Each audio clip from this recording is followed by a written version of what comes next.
Yaris GR smo se pogovarjali, koncept so predstavili in pa so nas prodajnike, vsak je mogel s krvjo podpisati in smo mogli prodati 25,000 avto, da smo dobili homologacijo od FIA, da je to v bistvu avto, da lahko z njim dirkamo. Ne?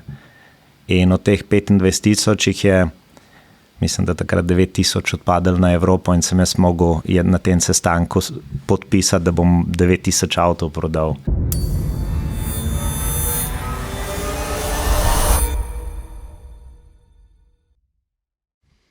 Enač, evo nas. Tom, si kdaj štartal v rdečo? To ne bi zdaj smel povedati. Najbrž sem, ja. Bom zdaj še enkrat, ker je rdeča luč. Jure, prosim. Ja, danes smo pa sestanek na najvišjem nivoju. Ne? Tak vsebinski sestanek. Ja. Ni uraden sestanek, ampak meni je v veliko čast, da je z nami podpredsednik Toyota Europe, eden najbolj uspešnih in tudi najbolj pomembnih slovenskih avtomobilskih menedžerjev, gospod Tom Fuchs. Dobrodošel v atmosferskem brlogu. Hvala lepa. Hvala. Dobrodošel. Jaz tako, ko mi na hitro rečeš, si kar ne predstavljam, kaj vse takšna funkcija zahteva. Predvsem in tudi zato, ker si vzel čas, zato pa si to štejemo res v čast, da si prišel v naš brlog, pa da razdremo kakšno. Jure je rekel, da danes sedimo na nek način z vrhom Toyote, ne? Tako, ja, je kar priložnost. Pa še eden od tistih podcastov, ki si po moji ljudje rečejo, a res imamo od človeka, Slovenca na takem položaju, ne? Tako, se mi zdi, da gre v to smer. No? Ja. Ena taka naša atmosferska špura se mi zdi, ki se jo držimo in v bistvu na nek način ljudje tudi prepoznajo po naše podcaste po tem. Ne? Lahko je prvo vprašanje. Že? Mi dva s Tomom smo pred kratkim skupaj na njihovem zelo znanem Kenshiki forumu, ki predstavljajo vse novosti, ampak tam je enostavno premalo časa, pa preveč ljudi, da bi se vse tako zmenili na šteruči, če smem tako reči. Ampak Tom, ta funkcija je v bistvu zelo odgovorna. Ne? Vse, kar si Lexusovi pa Toyotini inženirji zamislijo, oblikovalci postavijo, v končni fazi moraš ti prodati. Ne? Na tvojih plečih je koliko milijard evrov, tako čez prst? Tam trenutno malo okoli 40 milijard evrov. To je približno 1,200,000 prodanih avtov. Lansko leto smo končali 1,73,000 avtov, tako da je kar nekaj avto, če gledaš glede na slovenski trg, je to kar velik. Trenutno smo drugi po prodaji v Evropi. Tako da jaz pa vodim, če Toyota Evropo razdeliš na 3 dele, imamo raziskave in razvoj, imamo proizvodno, se pravi tovarne in imamo prodajno funkcijo, kjer skrbimo za prodajo, pa prodajo odnose s strankami, razvoj mreže in to. In jaz pokrivam to za obe dve znamke, Toyota in Lexus. In tako, kako se sploh začne tvoj delovni teden? Mislim, jaz sem se tu vedno vprašal, kaj enkrat, jaz si predstavljam, pa mogoče si čisto narobe predstavljam, ampak ti verjetno sediš tudi veliko v Tokiu, ne samo v Bruslu. Ne? Kako se začne tak teden? Predvsem, ko si enkrat na funkciji, taki kot sem jaz, se teden nikoli ne konča. Dejansko moj delovnik je, ali sem v službi, kjer so sestanki od nekje 8 zjutraj do 6 popoldne, potem pridem domov, moram maile pregledati do večera. Večino stvari, za katere moram razmisliti, si jih pustim za vikend, sobota zjutraj, nedelja zjutraj so zelo produktivni deli dneva, tako da se vikend nikoli ne konča.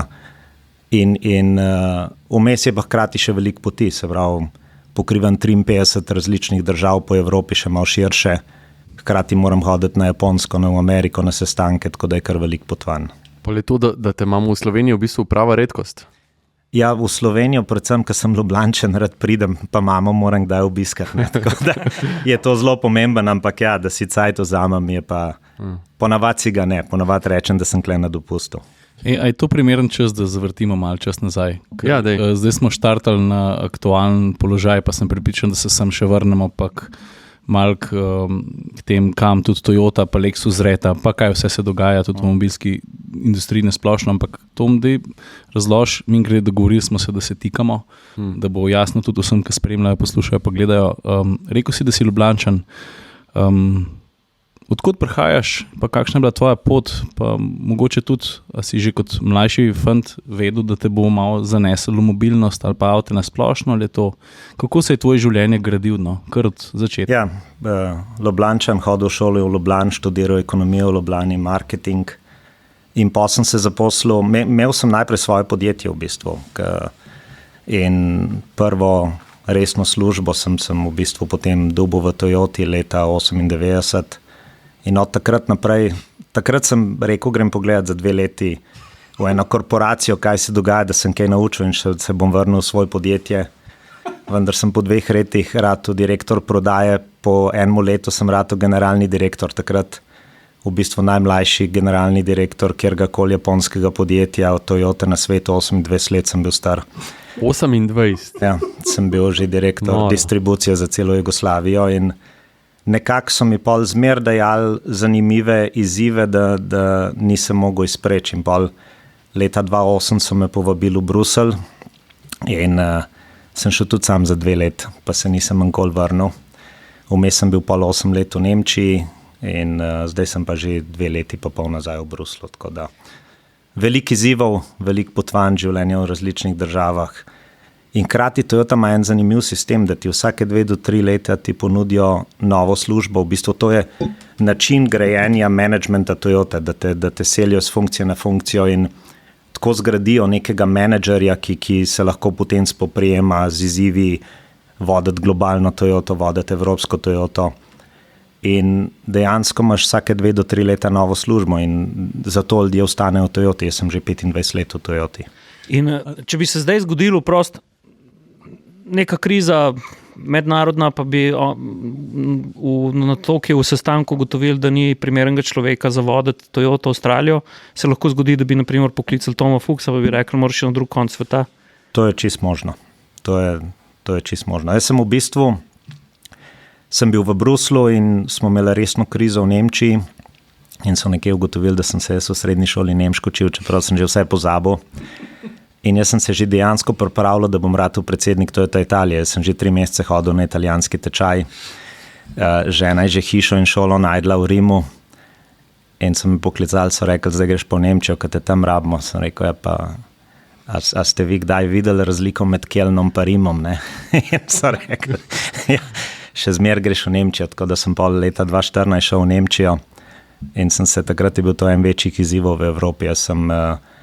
Smo imeli še dvonivojsko mrežo, 600 trgovcev, sem mogel 200 trgovcev zapreti v Nemčiji. To je čas velike gospodarske krize, 2008, ne? Ne, to je bilo malo kasneje, ampak 2014. Sem jaz pol prestrukturiral nemški trg in postavil in takrat naprej so Toyotini nemški trgovci tako profitabilni, kot še nikoli v zgodovini, odkar prodajajo, tako da sem očitno kar nekaj dobrega tam naredil. Dajmo kar tukaj malo stati, prej, ko si govoril o tej selitvi pa menjavi služb, sem te ravno to hotel vprašati. V vsem tem času je bilo verjetno veliko izzivov, a je bil to največji izziv narediti to, kar si moral, to se pravi zapreti 200 trgovcev, prerestrukturirati vse skupaj? To je bil sigurno psihološko največji izziv, ki sem ga imel, ker v bistvu ti se soočaš z 200 družinam, katerim je bil to življenje in dejansko moraš odrezati nekje, zato da bo ostala mreža preživela, da bo blagovna znamka preživela, ker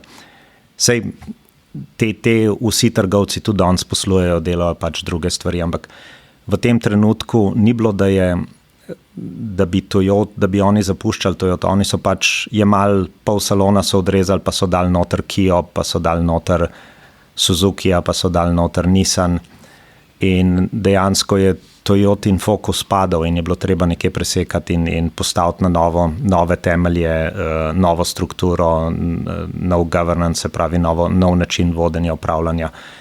In to je bil psihološko po moje kar zahteven čas, dejansko 2 let sem kar trpel, ni bilo lušten. Lahko pa rečem v tem, ko smo na nov postavili, da sem pa izjemno užival v Nemčiji. Je pa zahteven trg, ampak hkrati tudi zanimiv trg, en boljših trgov v Evropi, kar se veliko dogaja. Tehniška kultura, ne? Zelo, zelo. In avtokultura in dejansko tam je avto je pomembna stvar, ne. Nemci vlagajo v počitnice pa avtomobile in tako se tudi obnašajo, ne. In bi pa rekel, da poslovno najbolj zahtevno je pa bilo, ko sem me po Toyota Nemčiji me poklical predsednik Toyota Evropa takrat, Johan van Zyl, pa je rekel, zdaj si popravil nekaj, ki je bilo polomljenega, zdaj pa rabim, da še nekaj iz nule sestavaš. In so hoteli, da postavim v bistvu mobilnostno podjetje za Evropo. In sem rekel, redu, koliko budžeta mi pa date? Pa je rekel, ja nič, ne. Sem rekel, kako si to predstavljate?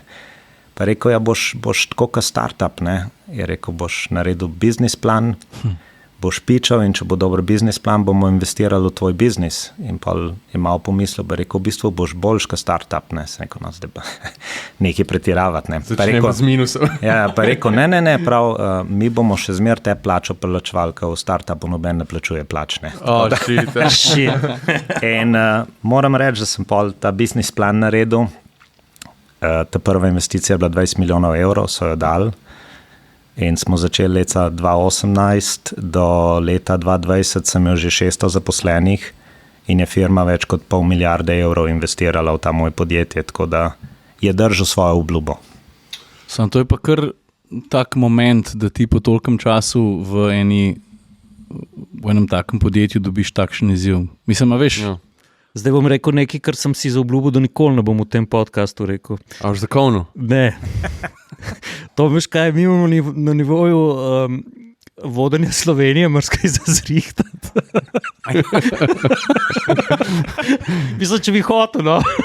Veš, kako jaz imam en čisto osnovno pravilo, drž se posla, ki ga razumeš. Jaz bi se pa vrnil nazaj v tiste čase, ko si v bistvu iskal svoje prve menedžerske izzive. No. Zakaj Toyota, zakaj sploh avtomobili? A si car guy? Ja, jaz sem čisti car guy, se verjetno se malo z benzinom rodimo mi, ampak verjetno. Zmeraj me je zanimivo najti sodelavce, ki jih pa avti čisto nič ne zanimajo in to je meni čisti šok. Ne. Jaz sem od nekdaj car guy, od nekdaj v avtih sanjal. Prvič, ko sem denar zaslužil, sem si športen avto kupil, ki ga imam še danes. Oldtimer je kupil, tako da avti so mi v bistvu del življenja. In kako pa Toyota, kje se tle Toyota najde?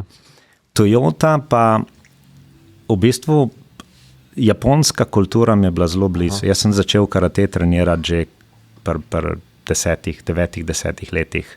Imam tudi prvi dan v Uečiriju karate do, v tradicionalnem okinavskem karateju.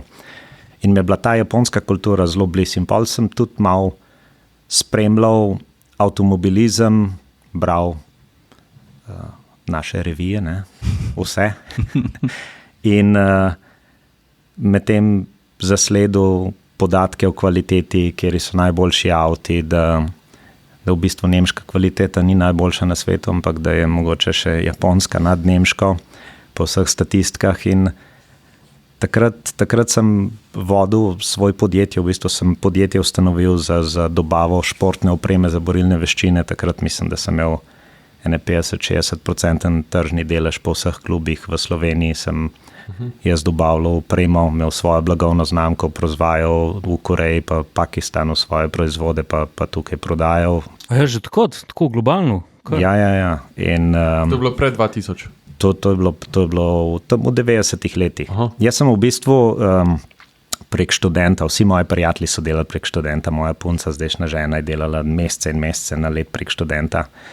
Jaz sem skupaj nabral 3 dni prek študenta in sem gotovo, da jaz sem ekonomijo študiral. In če ekonomijo študiraš, ali si lahko pohištvo selu, ali si lahko kaj čisto, v glavnem nič pametnega nisi mogel delati. Ne. Ker vsi moji frendi so bili arhitekti, pa so delali par arhitektu, kaj risali, pa to jaz nisem mogel nič tacga delati.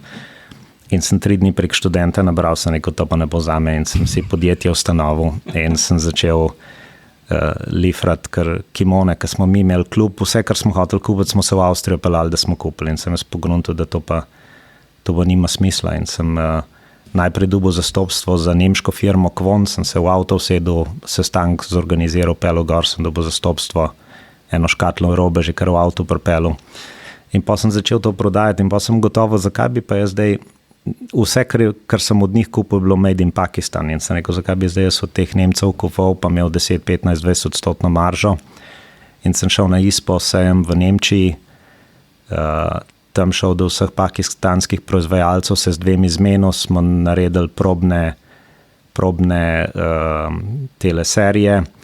Aljoša Rebol je bil fotograf, mi je katalog poslikal, enega prijatelja, ki je lepši izgledal, je bil model. Smo katalog naredili, blagovno znamko sem postavil in kar naenkrat je bila moja marža namesto 10%, je bila 90% in sem kupoval po 15 mark te kimone v Pakistanu in jih prodajal po 150 mark tukaj. Kako se je brand imenoval? Kumite. To so te startupi, ne? Hudo. To so te startupi, ja. In pol je pa Toyota štartala firmo, pa je moja punca videla in rekla, joj, tebe pa avti toliko zanima, a ne bi šel ti na intervju. Rekel, pa se me ne zanima, prav pa 5 saj pogledat, ne. In sem edini application napisal, edini intervju imel v življenju in sem nekako pristal v Toyoti, zato sem rekel, da bom samo 2 leti tam delal, da se malo način, kako procesi laufajo v resnih firmah, pa nekako so me prehiter promovirali, pa sem ostal tam. Lahko eno osebno vprašanje. A pa zdaj, ko si pa podpredsednik Toyota Europe, prideš daj domov ženi, tako, ne vem, po kakšnem napornem dnevu, pa rečeš hvala žena. Ja, sva se že pogovarjala o tem. Sem ji že rekel, da veš, če me ne bi takrat poslala na un intervju, bi pa mogoče imel življenje lažje, pa bi bilo kaj boljše. Kimoni še zmeraj sturu, ne? Kralj kimon, se dobro sliši. Z 99% maržo. Veš kaj je, meni je izredno čast. Jaz sem tudi v intervjuju napisal, ko prideš na en tak Kenshiki forum, ki so 300 novinarjev, 400 iz celega sveta, inženirji iz Japonske. In meni je res v privilegiji, da imamo na taki poziciji človeka. Vi vsi veste, da sem jaz pač ponosen Slovenci. In meni je bilo letos, to anekdoto moram povedati, ne? Zmenjeni smo bili s Tomom za intervju, ki je objavljen tudi v Motorjevi že, in pride seveda pritiče tako visokemu položaju tudi PR-ovc zadolžen prav za Toma v Toyoti, ne? In pride tam in je rekel, bomo se angleško pogovarjali, ne? Tako Tom pogledal, prav, ne. To so pa fanti Slovenije, bom jaz, kar bo treba prevesti, bom jaz vse prevedel in res, to mi je bilo toliko toplo pri srcu, Tom, da ti ne morem povedati. Tako da res hvala za to izkušnjo, pa ni bila prvič, ne. Hotel sem pa eno drugo stvar vprašati, ne. Kaj si ti vprašal za Car-Guy, ne.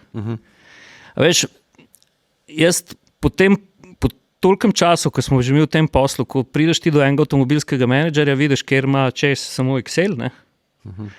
Pa ekonomijo, kjer pa vlada vse, pa kjer mu se oči zasvetijo k avto. Ne? In s Tomom, ko sva se zdaj srečala na Kenshikiju, prvo sva se zataknila pri Toyoti Land Cruiser. Itak. Pa zatakniti pa Land Cruiser besedi ne greš ta skup, veš. Ja, zataknila smo se tako in takoj smo vse pokomentirali, ne, in jaz bom šel zdaj kar na avtomobile. Bomo šli pol nazaj v korporacijo. A veš, da Tom ima doma deda vseh Land Cruiserjev. A unga, ki sem ga jaz zanč enega videl v BTC-u, enega rumenga. Takratnega BJ42. To je J. J je v bistvu Toyota dala oznako, zato ker je bil kopija Jeepa od začetka. B pomeni dizel, 42 je pa kjer motor je noter. A je svetlo bež? Bel. Ampak malo umazana bela. Moja je čista bela. Poznam unga, mi je še celo lepši, ampak jaz sem pač tega dubu in je bele barve. Body of restoration, čist zrihtan. Avto je v perfektni kondiciji. Hudo. A ne? Jaz, ki te stare avtomobile vidim, jaz sem zanč enkrat, jaz mislim, da je to ta, bom pol fotko pokazal, pa prepel. Mene to, kjerkoli počnem, vozim avto, če nekaj starega, pa lep ga vidim, ali pa če hodim, mene to zaustav. Jaz ne morem iti mimo, tle v BTC-ju. Ne, kje sva ga midva nazadnje videla, nekje v hribih, a je bilo na Portugalskem? Kje sva bila? Na Portugalskem, ja. Na Portugalskem, smo šli s Continentalom, smo se tam nekje bogu iza nogu. Ja, mi smo ga videli, Tonga pa voz, veš, to je veliko. Ja. Nek čar je teh starih mehanskih avtov, ki še čutiš vse, ki dejansko vidiš, kdaj se priklop prvi pogon, ga čutiš, da je štirikolesnik, menjalnik čutiš, vse je enostaven, avto lahko do strehe potopiš, pa mu ne bo nič. Se pravi, to so še zmer tisti pravi avti. Pa ga kaj umažeš? Ja. A res? Ja. Avto imam v Istri, Hrvaški in zdaj ga ravno preregistriram, da bom poljske tablice imel, da pa me pa ne bom kjer več ustavil. Ne? Jaz vem, da Tom, ti tega ne smeš reči, ne boš rekel drugače, ampak jaz včasih pravim, da boljši avti, boljši v tehnološkem smislu in vseh ostalih, niso vedno boljši. Jaz sem tudi letos testiral, ali pa sem vozil nekaj časa en starejši avto, letnik 89 in ko vidiš, kakšne drugačne užitke ti vse ponuja in ko pol tudi sprocesiraš to, da ni vse samo nostalgija, ampak da so včasih tu znali kakšno stvar narediti, ki ti je na drugačen način prinesla vesele. In je včasih to še malo več vredno. Ker se čutiš bolj povezanega. Vsi sodobni avtomobili so krasni, pa so napredni, pa ljudje pravijo, včasih so bili bolj šati, jaz mislim, da je tih bod, ne govorne umnosti. No, ampak sej pri Toyoti se grejo obe špuri, ne? No, seveda, To je pa lih čar take znamke, ki gleda v prihodnost, po drugi strani ti pa nudi tiste pristne užitke, ali so to off-road, ali so pa športni, šport, ne? Ja. Se to recimo, ko smo ta prvega GT86 predstavili, bila glih to, koncept vsega, ki večina, pa bom zdaj rekel, večina novinarjev tega ni dojela. So potem počasi odkrili to, zakaj smo avto predstavili, ki ima samo 200 konjev, pa mu rečemo, da je športen avto, ki zdaj ima že vsak oseben. Zakaj smo avto predstavili, ki je na Prius gumah, ki so low friction tires. Se spomnim, ja. In dejansko je bil cel koncept, kako narediš športen avto, v katerem bojo lahko amaterski vozniki uživali, da ga bojo po stran lahko postavili pri 40 na uro, da ne rabiš iti 80 na uro. In kako ves ta razvoj, ki je šel leta in leta, kako hitreje v kolovinka, je zavreč in narediti avto, ki ne boš hitreje v kolovinka, ampak bo ti več užitka dal, ko boš v kolovinka. In to je bil ta osnoven GT86, ki je zdaj GR86, ki je to še en mečkar nadgradil in je koncept še vedno enak. In v bistvu, kako narediti prvinski športen avto, in to mislim, da je edin Toyoti ratal, da so šli nazaj, ne naprej. Nazaj se vrnili v tist, kaj avto more biti. In ker ni avto narejen vsak za dirkat. Avto, mi pravimo put customer smile, se pravi, ko te avto voziš, ali pa Yarisa GR. Voziški nasmeh. Še nisem videl človeka, ki se ni zasmejal, ki se je pelil s tem avtom. Jaz se spomnim. Ja, to je kar močen statement. 2011 je bila prva vožnja, evropska premjera za evropske novinarje, je bila tam v okolici Barcelone. Jaz se spomnim, da sem iz unga avta stopil, mislim, nasmejan. Če v tistem avtu takoj ne dojameš, mislim, kaj ti ponuja od položaja sedenja že. Od tega, da se malo tesnem počutiš, ampak da je fajn, da ni slabo. Kako čutiš, čisto vsak premik, kako mi pravimo, da bi šla to cesto. Meni se ta avto v trenutku zdel fenomenalen. Ja, kako GR86. S tem, da ti v GR86 oziroma GT86 zapelješ že v rondo, je že fajn, medtem ko GR86 se mi zdi pa drugačna žival, ki bi ga dal tudi moji mami zapeljati, pa mogoče niti ne pogruntala, ampak ga pa z roge primeš, takrat ti pokaže pa ves ta svoj izreden talent, pa Bog ne da ga makadam zapelješ.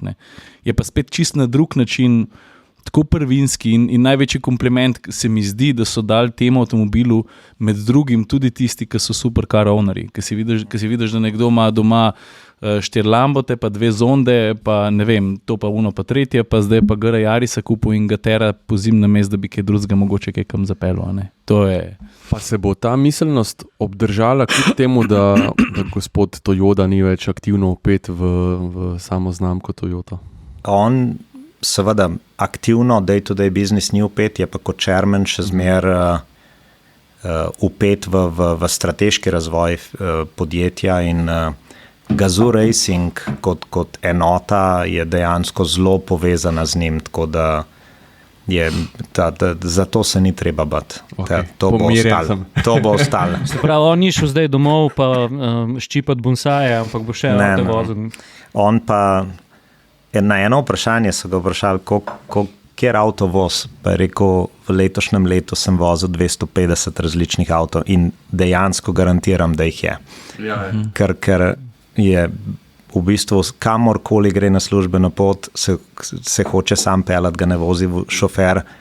In pa na Japonskem vsak teden zamenjajo 1 do 2 avta in se sam pripelje v službo brez šoferja in voz od Minija do Lotusa je vozil, Porsche je vozil, Volkswagen, Renault, vse. Sej on se inkognito pojavil na dirkah, ne? Mislim pa, ne vem, se to zdaj že vsi vejo, da je ne? Morico ne? Se pojavil pa samo na avtu črne šipe, sploh ne vidiš voznika not, pa samo Morico piše, ne? Pa veš, da on vozi avto.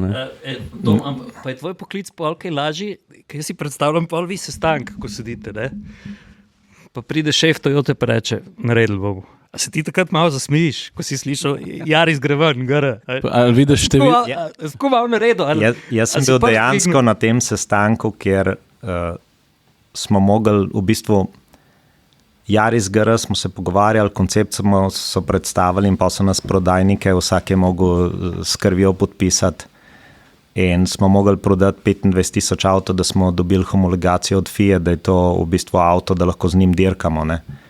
In od teh 25,000 jih je, mislim, da takrat 9,000 odpadali na Evropo in sem jaz mogel na tem sestanku podpisati, da bom 9,000 avtov prodal.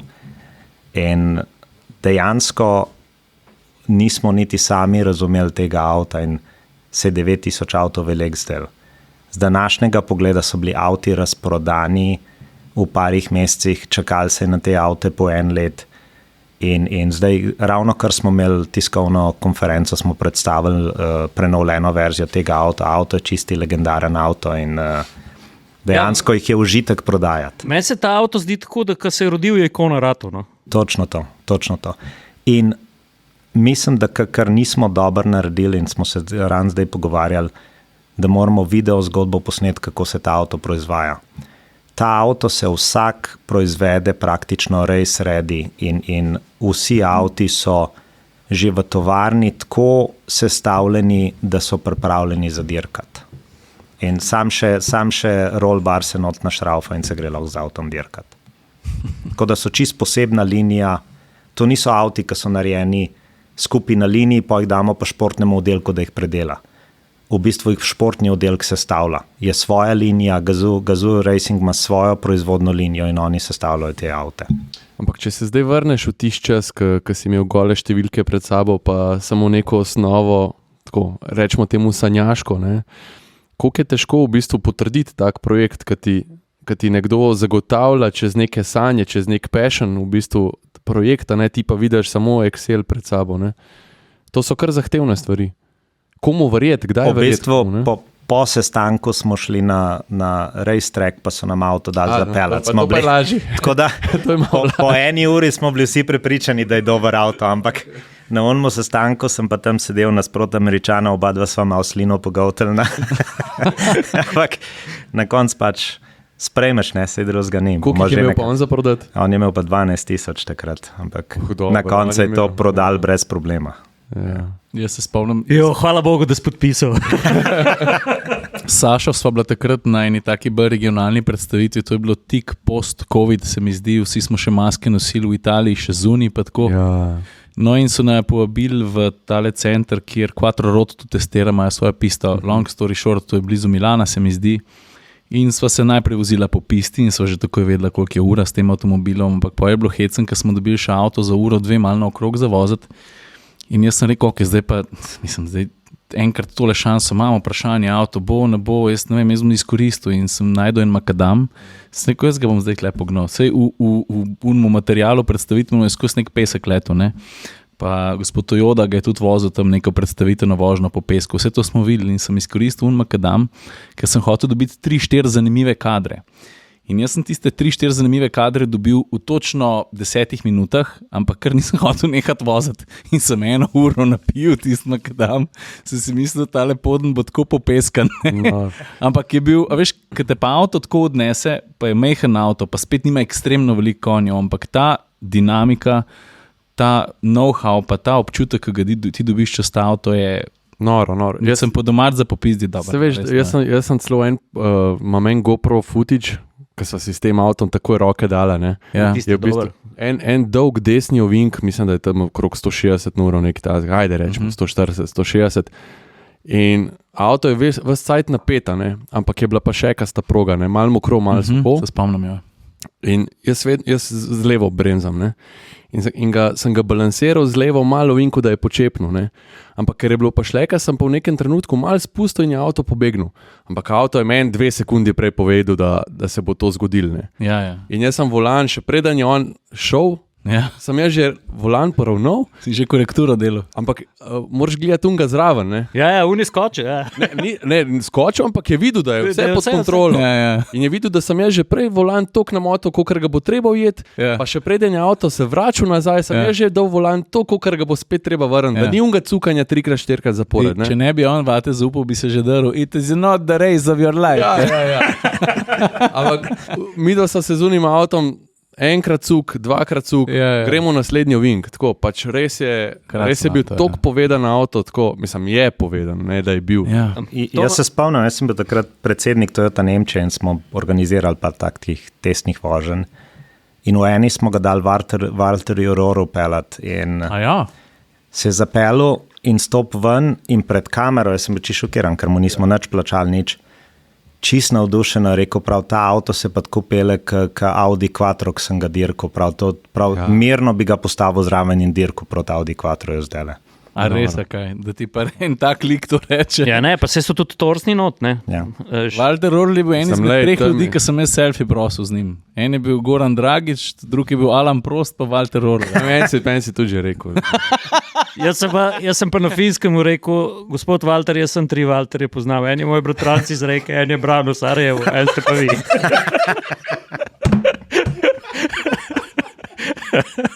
Seveda, da si. Ampak bil pa moment, ki je stopil na avtobus, je bil čarter let za na Finsko, s Porschem so šli in tako v avtobusu tišina rata, veš. Tako tišina, se vsi naenkrat obrnemo in njemu kar malo tako narodno rata, veš. Pač je persona, ne. Tom, a ti se greš daj po službenem sestanku iz užitka zapeljati? Imaš dostop? to, čas. Ali pa čas, ali pa imate... Ima Bruselj take ceste. Zdaj, glih tako, da bi se šel kam pelati, to je bolj težko. Je pa, da imamo par eventov, kjer testiramo predvsem nove avte, ali to večinoma v Španiji delamo, ali na Inti, Arharami, ali v teh centrih za teste in takrat si lahko damo malo več užitka, malo več duška, da kakšen avto zapelješ po orang cesti. A to ste vsi 3 podpredsedniki Toyota Europe, taki kargaj kot ti? Ali si kle vodilni? Si povedal. Sem kar med vodilnimi, je pa R&D podpredsednik, je to čist nor. On je kar ta prav, tako da se kdaj greva skapelati. Meni je bilo fajn, ker sem bil lani januarja, zdaj glih približno let nazaj sem bil na prvi vožnji Priusa v Grčiji in se mi zdi, upam, da ne bom kaj narobe rekel, da je bil tudi eden izmed vodij razvoja z nami za mizo, pa je bil čisti kar entuzijast in je vzel telefon ven in je začel kazati svojega GT86 zrihtanga, zeleno, track ready, pa to sem rekel, ta prav. Pa mislim, da je mogoče celo čez vozno dinamiko, vse ne vem, kamin grede avto, se kar v redu pele, mislim, ni izreden športnik, ampak je zelo tako agilen, no. Mislim, itak je čist predrugačen priustanov, no. Ampak v mestnem času ima Toyota ima zelo močen sistem chief inženirjev, se pravi, da je ena oseba odgovorna za celoten razvoj avta, s tem, da lahko potem združiš pravo vozno dinamiko z avtom. Včasih je to razvijali separatno, pa so pa nekako združili, pa niskap delali. Aha, zdaj pa en inženir, chief inženir, odgovoren za razvoj avta in te chief inženirji so dejansko ročno zbrani, kargaji, entuzijasti in vsi dirkajo, vsi prenavljajo stare avte, EI86 Levino, Corole, ta stare, ali pa Supre Selike. Recimo zdajšnji predsednik Koji Sato, on je bil tudi ta chief inženir, on je naredil recimo GS-a, Lexusa, potem je naredil LC-ja, Lexus Coupeja in on osebno tudi prenavlja staro Supro in jo čist na novo rihta in še zdaj kot predsednik se v garažo zapre in pol šraufa on to in nastavlja in rihta in proba, pa ni dober, pa gre še enkrat zrihtati, pa tako da je čist pravi kargaj, tudi Koji Sato. A pa si ti tudi imel željo oziroma možnost iti v športni oddelek Toyote?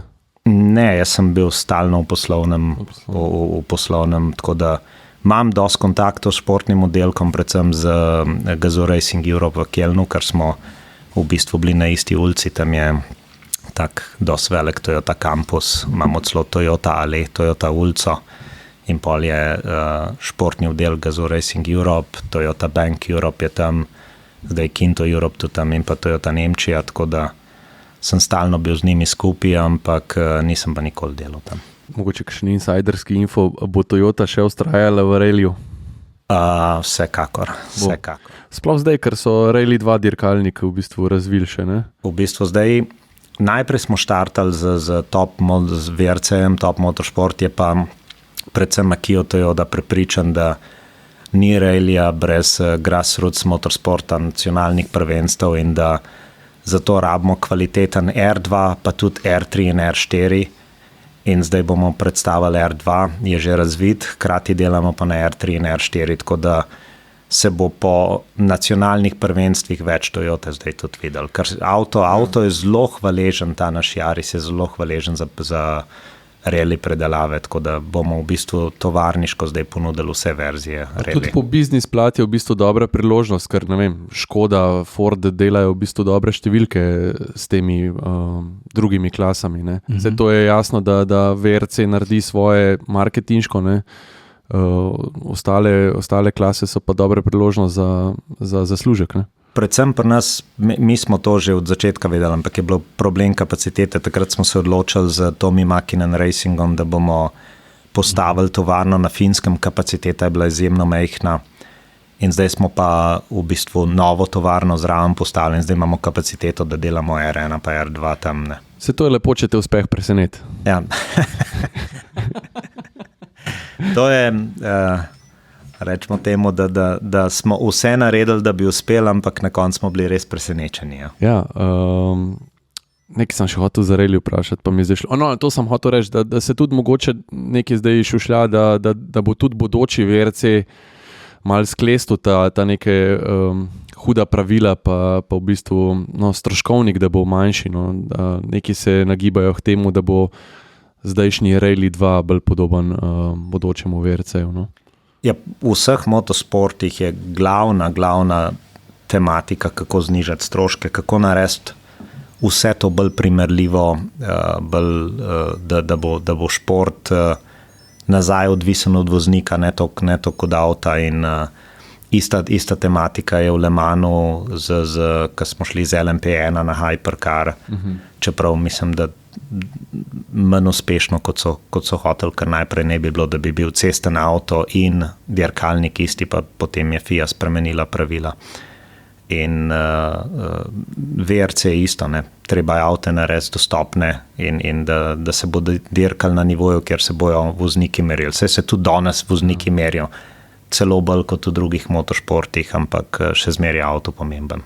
Mislim, delač od tega, da ne bi bilo atraktivno. Mislim, zdajšnji VRC-ji so, to je brutalno hitro. Nikoli avti niso bili toliko hitri, ne? Pa tudi tehnološko je to vse skupaj zanimivo. Sam stroškovno je pa šlo toliko nebo, da na koncu boš pa gledal eno znamko ali pa pač več nobene, ne, v VRC-ju in tega se morajo odbraniti. Ja, mi dirkamo v 3 glavnih, imamo pa v Ameriki še eno serijo, ampak 3 glavne, v katerih dirkamo, so VRC, potem World Rally Raid Championship, ker je Dakar v bistvu glavna dirka, in pa pol v EC, kjer je Le Mans ta glavna dirka. In vseh teh smo zdaj prvaki že mislim, da smo 3. leto, da Dakar še moramo potrditi, ne. Se še odvija. Ampak dejansko je uspeh v motoršportu za nas ful pomemben in vidimo, koliko vrača nazaj blagovni znamki v bistvu nekega imidža, ker je Toyota ki je bila uspešna v reliju, takrat s Celikami in Corolami, je potem čisto izgubila ta športen imič in se zdaj nazaj vrača z VRC-jem in ostalimi. Dobro, sem to nič veljalo, prosti ure, zdaj na telefonu potiham. Ne, sploh ne znam, da poslušal sem. Ne, daj to nared, kaj boš spet kaj. Hotel sem reči, da imaš ti lahko tono uspehov v športu, sem če cestni avtomobili tega ne zrcalijo, niso vse nič naredil, a ne? Toyota je tukaj naredila ogromen korak naprej. Se vem, da to je marketinška izjava, no more boring cars, ampak dejansko, če pogledaš Toyote zadnjih 10 let, oziroma to, kar se je začel, s čem, s CHR-jem, pa takrat z novo platformo, je bil nov Prius, takrat ta prvi na novi platformi, TNGA, ne. Vse je drugače. Mislim, avti se drugače peljajo za začetek, no, in meni se to zdi pomemben, se niso izjemno športni, ampak so pa dinamični, pa uživaški, brez da bi bili prisiljeni ali pa da bi imel ti občutek, da so v to prisiljeni z nekimi nadgradnami. Ti, če avto vsaj malo čutiš, takoj vidiš, koliko je ura. In to velja za praktično vse modele. No. Mislim, jaz to prav 4 čutim, da se fajn pele. Pa zdaj že 4 leta na trgu, pa, a veš, to je kar pomembna stvar. Ne? Sam to, ko praviš, no more boring cars, recimo, naš zdajšnji chairman Akio je bil poznan po tem, da je dal take nedoločene cilje in premakniti neko podjetje, ki 10 milijonov avtov naredi, ki proizvaja aktivno več kot 60 različnih modelov. Je zelo težko, da bi konkretno rekel, hočem ta avto, da je tak in tak. In on je dal ene par takih primerov, no more boring cars. In to je cel engineering community dvignili na noge, prisilili, da so začeli razmišljati, kaj pa zdaj to pomeni no more boring cars, ali pa making ever better cars, ali pa putting customer smile. Se pravi, on je zmer dal, recimo zelo taka interna fora je bila, ko je Lexus, moj bivši šef je v bistvu bil takrat šef Lexusa na Japonskem in so rekli, Lexus ne more biti zgolj modelna paleta zraven Toyota, ki je malo bolj luksuzno narejena. Dajmo postaviti Lexus Division, Lexus šefa, ki bo predsednik Lexusa, in so šli Akiju to predstaviti in je rekel, redo, bom se odločil drug teden in naslednji teden se je odločil in je rekel, ja, bomo dali Lexus International Presidenta in to bom jaz. In so rekli, ja, to je ravno to, kar nismo hoteli, ne? Ti si predsednik Toyota, mi zdaj hočemo drugega predsednika Lexusa. In pol je sklical vse inženirje in je rekel, odločil sem se za strategijo Lexusa. In je napisal na tablo LC3. In so vsi inženirji gledali, kaj pa zdaj to pomeni. In je dal čisto enostaven direction Lexus cool in 3 years. In na osnovi tega je Lexus LC ratu. Ker so rekli, ok, kaj smo pa zdaj naredili? Zdaj bomo pa naredili cool avto in če govori z inženir, ta chief designer Ian Cartabiano je narisal ta avto. Je rekel, moj brief je bil make a fucking cool car. To je bil njegov brief. In on točno tako reče, tako da vsakič, ki na ameriški televiziji to reče, bip naredijo noter. Ne? Make a fucking cool car. In to je bil Lexus LC. In potem je naredil avto, ki so vsi inženirji rekli, ja, to pa mi ne moramo v serijski avto dati, ki je, ne vem, nad gumo je premalo prostora za amortizerje. Pa prva šipa je preveč položna. Pa v glavnem to se ponavadi zgodi, dizajner nariše avto, pa inženirji to nekako spakirajo, pa ne zgleda več isto. In pa je bila cela zadeva, ok, zdaj smo naredili cool koncept, a znamo narediti iz tega avto. In je Akio zahteval prvič, da je serijski avto isto konceptnemu avtu. Od takrat naprej, recimo CHR je zdaj serijski avto isto konceptnemu avtu. V bistvu to je ratala mantra in so takrat, recimo amortizerje so na notu obrnili, znižali havbo, nov jeklo uporabili, da so lahko amostiček pod večjim kotom postali.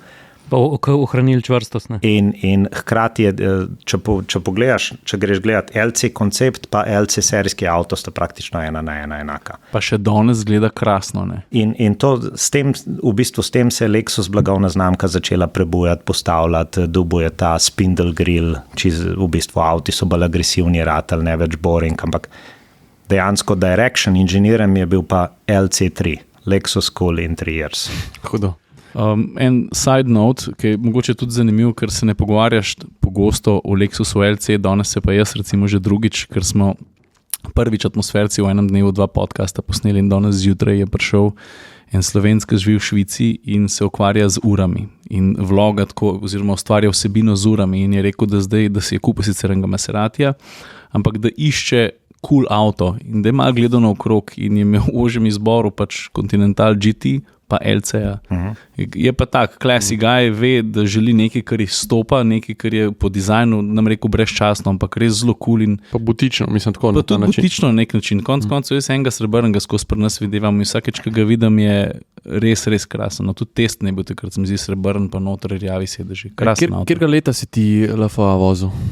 2011 na Nürburgringu. Takrat je bila predstavitev Nürburgring Editiona, sicer je LFA že prej ven prišel in to je bil pač moj uvod v Nürburgring, je bil v LFA-ju.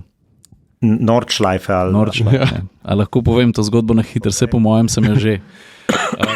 V bistvu sem se jaz v to zgodbo mal, bom rekel, pretihotapil, pa ne čisto zaresno. Jaz sem takrat že delal dolg časa kot novinar na Siolu, ampak tudi kot fotograf in snemalc. In takrat je za Siol tudi delal popov novinar David Stropnik in on je dobil vabilo strani Toyota Slovenije, če bi prišel neko ekskluzivno, mislim, da smo bili celo edini medij vabljeni iz Slovenije, seveda smo zagrabili in smo prosili, da če smemo, da če gre lahko zraven še fotograf. To sem bil jaz, ne? Zdaj sem pa kar fotografa.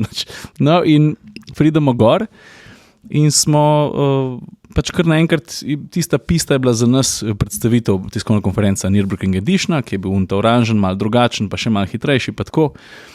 In potem smo šli na pisto in je bila pista rezervirana cel dan samo za ta dogodek, nikogar drugega ni bilo. In potem so bili tam 3 ali pa 4 avtomobili in Lexusi ISF spredi za vodilni avto, ko ga je vozil nek dirkač, zadaj pa ti. In pol pač tam je en avto, ker bil prazen, pa ISF je čakal. Jaz sem svoje že pofotografiral, z Davidom so se zrihtali, sem rekel, dobro. Slučajno en kombinezon najdu. Ja, no, seveda, zato ker tam je bil šotorček postavljen, sem rekel, vse tam je bilo kombinezonov ful, tako da moram. Kažem stihijence. Nisem še nikoli tega v resnici povedal. No, ja, način sem si dal gor kombinezon, čelado, sem se usedel v tisto avto in je bilo krasno, ampak tudi zelo velik reality check. Prvič, jaz sem že malo vedel, kako pelje Nürburgring iz PlayStationa, ne iz druge.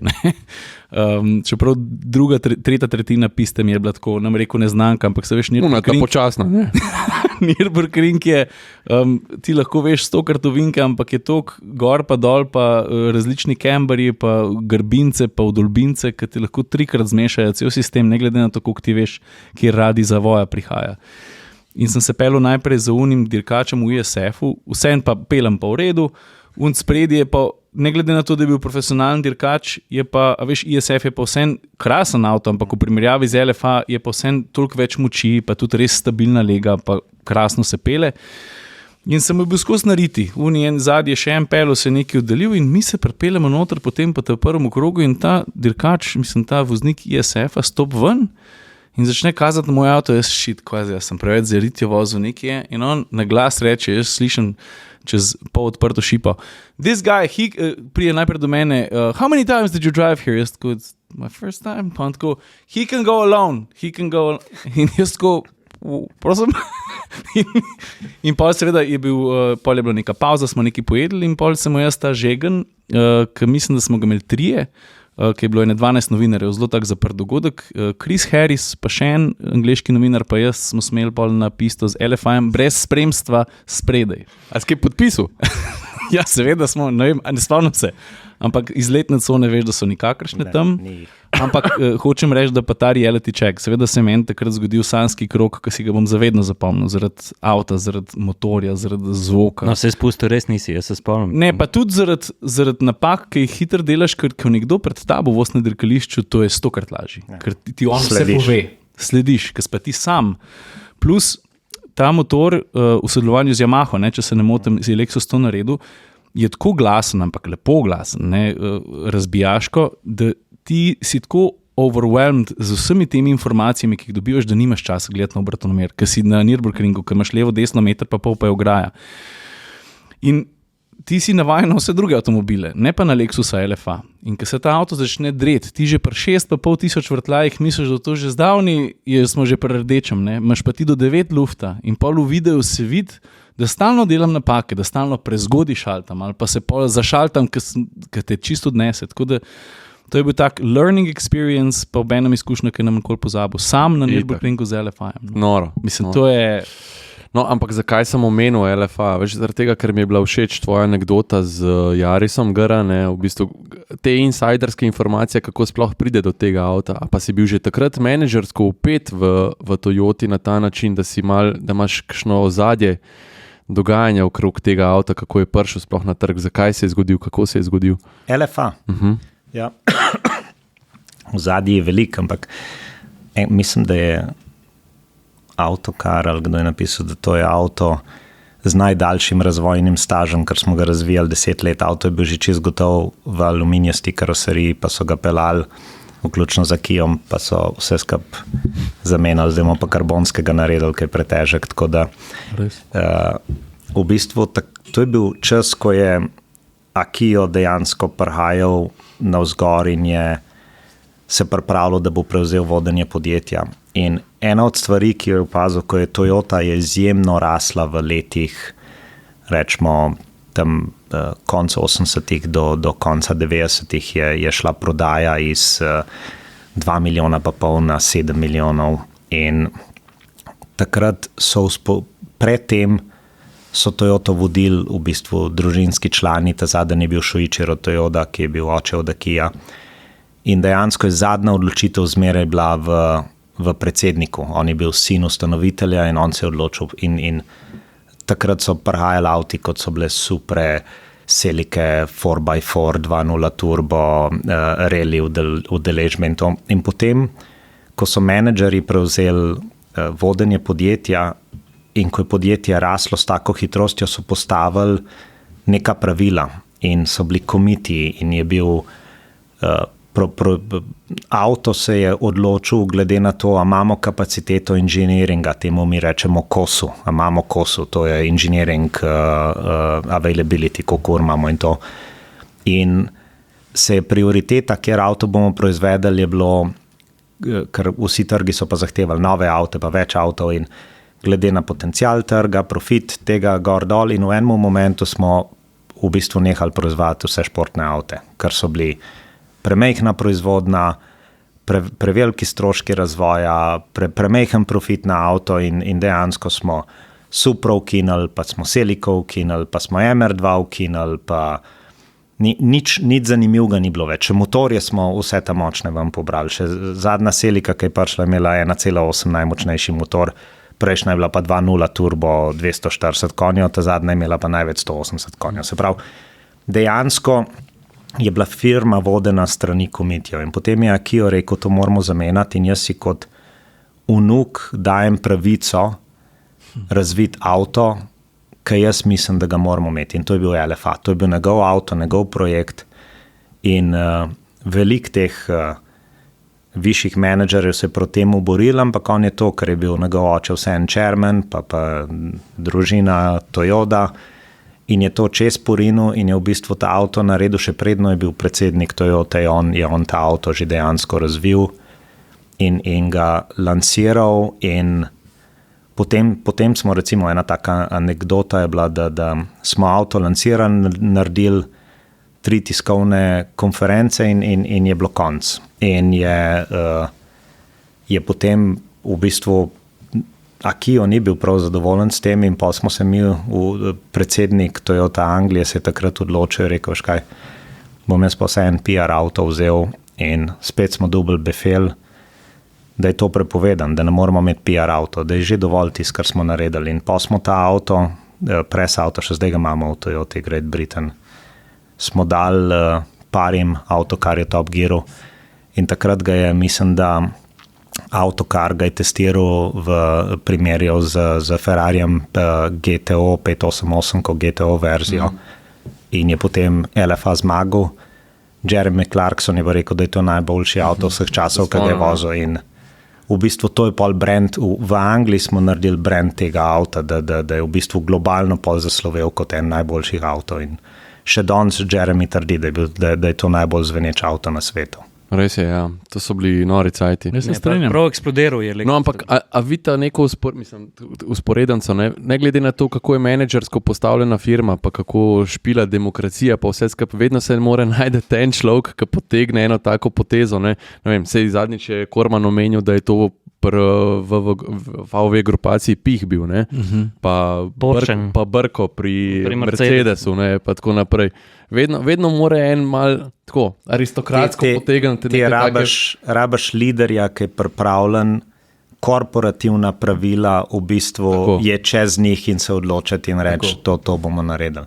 Se tako je tudi Yaris GR rato, tako v bistvu par teh projektov je tako ratali in dejansko jih imamo kar še neki v Toyoti, ki se še zmeraj odvijajo in bojo zanimivi projekti. Sem že 2 leta nazaj gledal neke nove posnetke od naslednjega LFI-ja. No. A gremo mi še... Offroad. Zdaj bo rekel, gremo. Jaz imam še eno zelo pomembno vprašanje, ker smo se prej kar dosti okoli Nemčije vrteli. Ne? Prej si rekel, da je bil en velik izziv to, kar si mogel narediti. Kako je bil pa velik izziv takrat, ko si bil ti v Toyoti Nemčiji na uni derki v Le Mansu, ko ste obstali pred ciljem? Je bilo to bolj boleče? Tista dirka v Le Mansu, jaz imam še rokavice od vseh 3 voznikov podpisane doma. In sicer takrat sem se zmenil z timom, da bom naredil nagradno igro med Toyotinimi trgovci. Timo Glock. In bojo sneli kombinizone, se podpisali in bo tiskaj, ki je zmagal v prodaji, bo dobil kombinizon, kar smo dejansko pričakovali zmagal v Le Mansu. Bo ta kombinizon, on, ki je zmagal po prodaji, bo drugega, tiskaj v dodatni opremi pa tretjega. Se neko rokavice pa podpišite, pa jih dajte meni. In je pol avto, dejansko smo bili vsi v garaži, avto je obstal in totalna panika in se v bistvu z te panike bi dejansko ta avto bi mogel biti drugi, sam je prečkal štartno linijo, ker če bi ostal na tem mestu in bi se dirka končala, bi bil avto drugi. Ker pa avto ni dokončal zadnjega kroga, je bil pa diskvalificiran. In se je zapeljal 200 metrov predaleč. Če bi se obstati garaža je bila pred ciljno črto, ne? Se pravi, mogo biti čez ciljno, pa se vrnil nazaj v garažo. Avto ni v garažo zapeljal. Mogo bi samo dotakniti se črte, pa nazaj v garažo. Pred ciljno črto bi mogel obstati in ko je zmagovalec v bistvu zmago, bi mogel on čez zapeljati. In bi bili še vedno drugi, ne? Mi smo bili na koncu drugi, ampak z drugim avtom. Mi bi bili pol drugi in tretji. Ja. Ko smo bili pa samo drugi, ker je bil v bistvu prvo mesto smo zgubili v zadnjem krogu.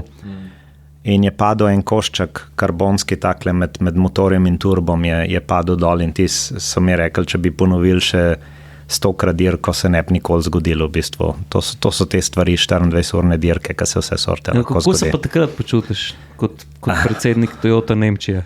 Šokiran. Šokiran. Kako so se v bistvu, tam sem gledal te kolege iz tima, Team Principal, pa oni, da so jokali vsi. V bistvu prva zgodovinska zmaga Toyota in ti jo vzame v zadnjem krogu in ne moreš nič narediti. Mislim, to si za film ne morajo zmisliti. No. Pa kjer trenutek, Ja, ti se imaš kaj boleče. Ja. Ej, dajmo malo v prihodnost. Ne, čak, še nekaj moram Toma vprašati. Ja, daj. Jaz tudi hočem nekaj vprašati. Kako imamo pa kaj na radarju Slovenijo v Toyota Europe? Je Slovenija po tvojem mnenju tak razvit, močan avtomobilski trg glede na število prebivalcev? Kako ste zadovoljni? Mislim tako.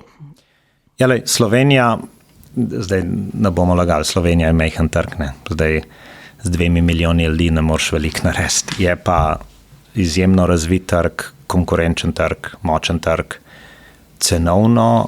Predvsem pri majhnih avtih, to je še pač zgodovina Renaulta v Sloveniji, je zelo, zelo agresiven trg, se pravi, te mali avti, kljub temu, da se vsi pritožujemo na cenam, v Sloveniji so mali avti ene najcenejših v Evropi, so v Sloveniji, po mojem sta Grčija in Slovenija najcenejša trga v Evropi za B segment. In Toyota dela v redu, zmeraj prostor na gor, glede na to, da smo v Evropi številka 2, v Sloveniji še nismo številka 2, tako da je zmeraj malo to Slovenijo podražam, da bi lahko bolj delali, ampak je v redu, se razvijajo, je v redu.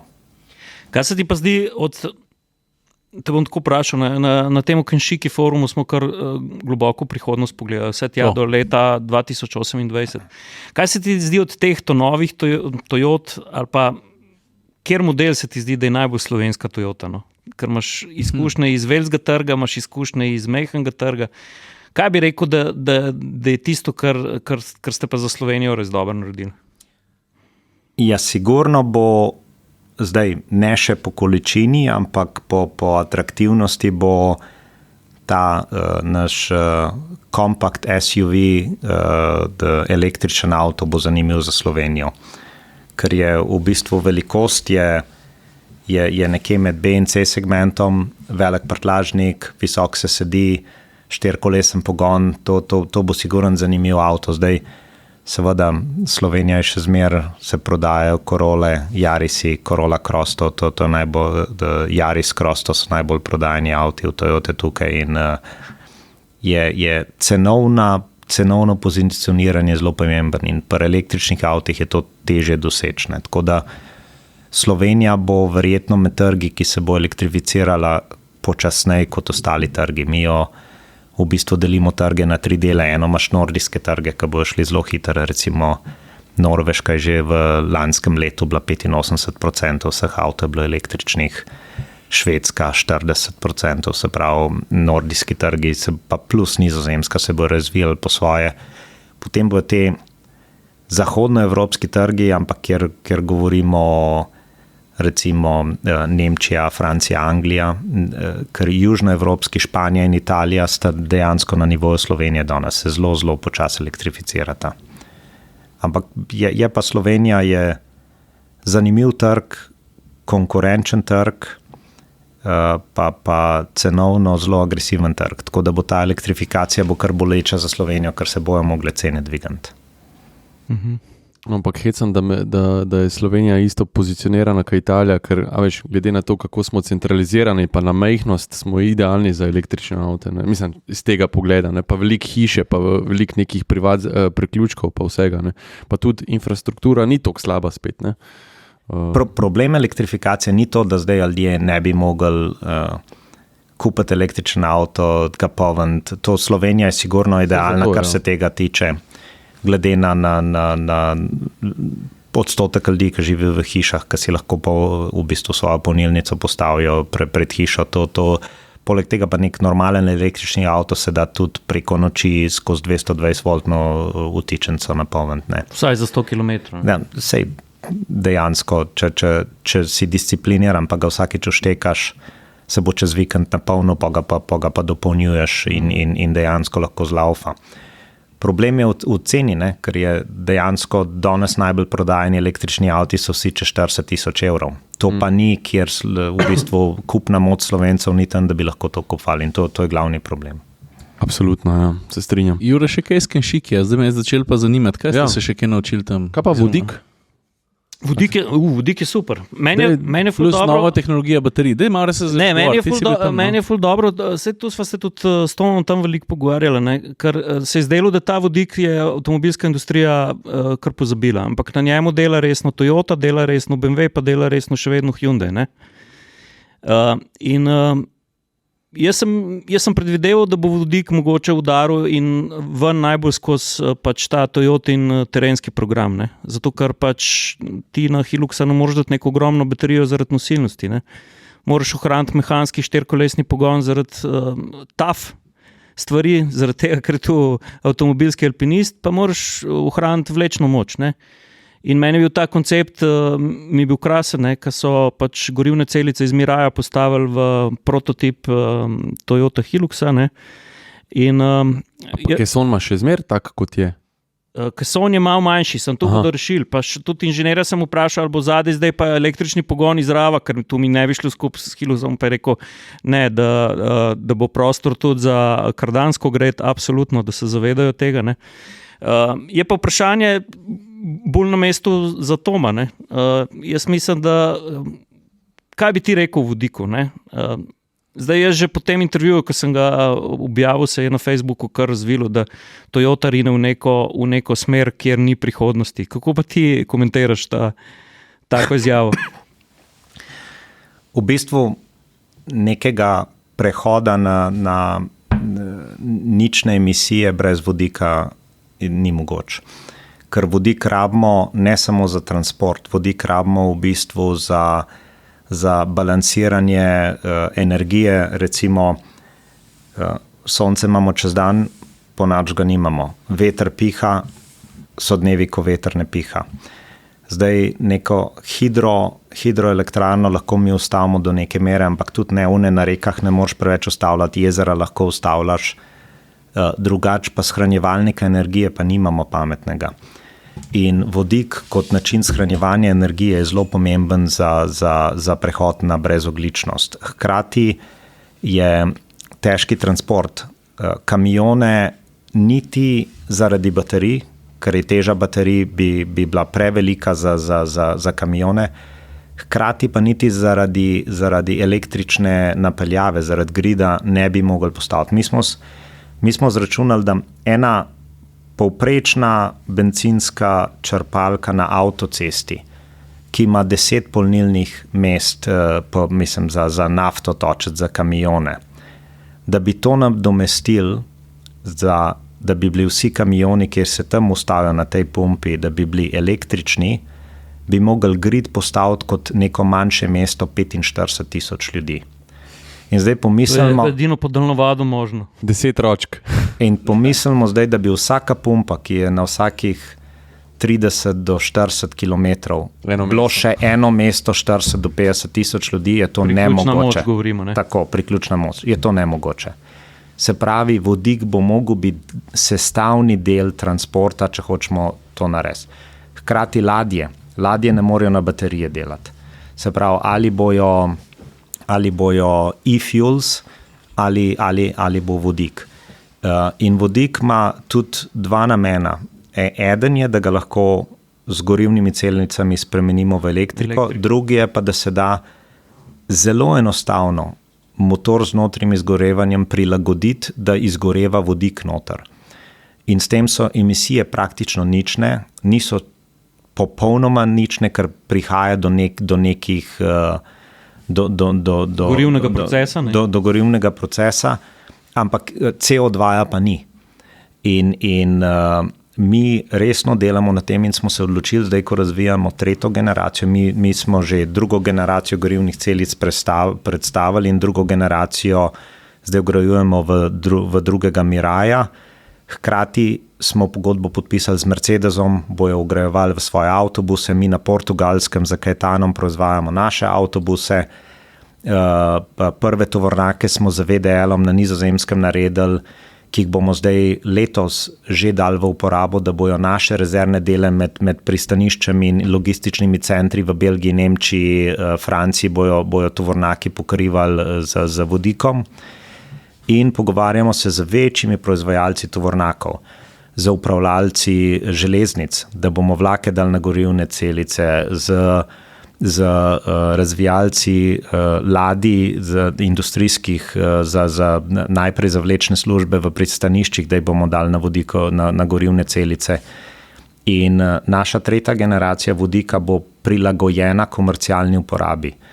In hkrati bomo tudi naš komercialni program prilagodili na vodik celoten. Zdaj pa prvi pokazatelj tega je naš Hilux, ki bo imel vodik. Se pravi, vodik se bo razvijal naprej in bo del transportnih rešitev, vendar zato, da lahko te točilna mesta oziroma postaje, kjer imamo vodik, da preživijo, moramo zadostno število avtov dati na cesto. In dejansko se to dobro vnese, ko naredimo tako imenovane ekoklasterje. Zdaj razvijamo kar nekaj ekoklasterjev. Hamburg bo en ekoklaster, Pariz imamo svoj ekoklaster. V Parizu imamo že 1000 Mirajev, kot taksiji so v mestu.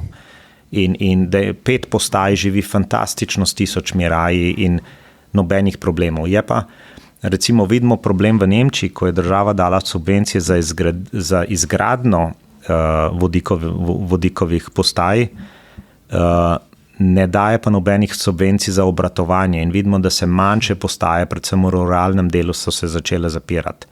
In dejansko je zdaj cela debata v Nemčiji, kako zdaj to ohraniti, ker Nemčija je že šla na 150 v bistvu točilnih mest, hočemo iti na 200 in 200 se da že normalno živeti v Nemčiji, ker z 200 postajami se pokrije Nemčija fantastično, 400 bi bil pa čist optimum.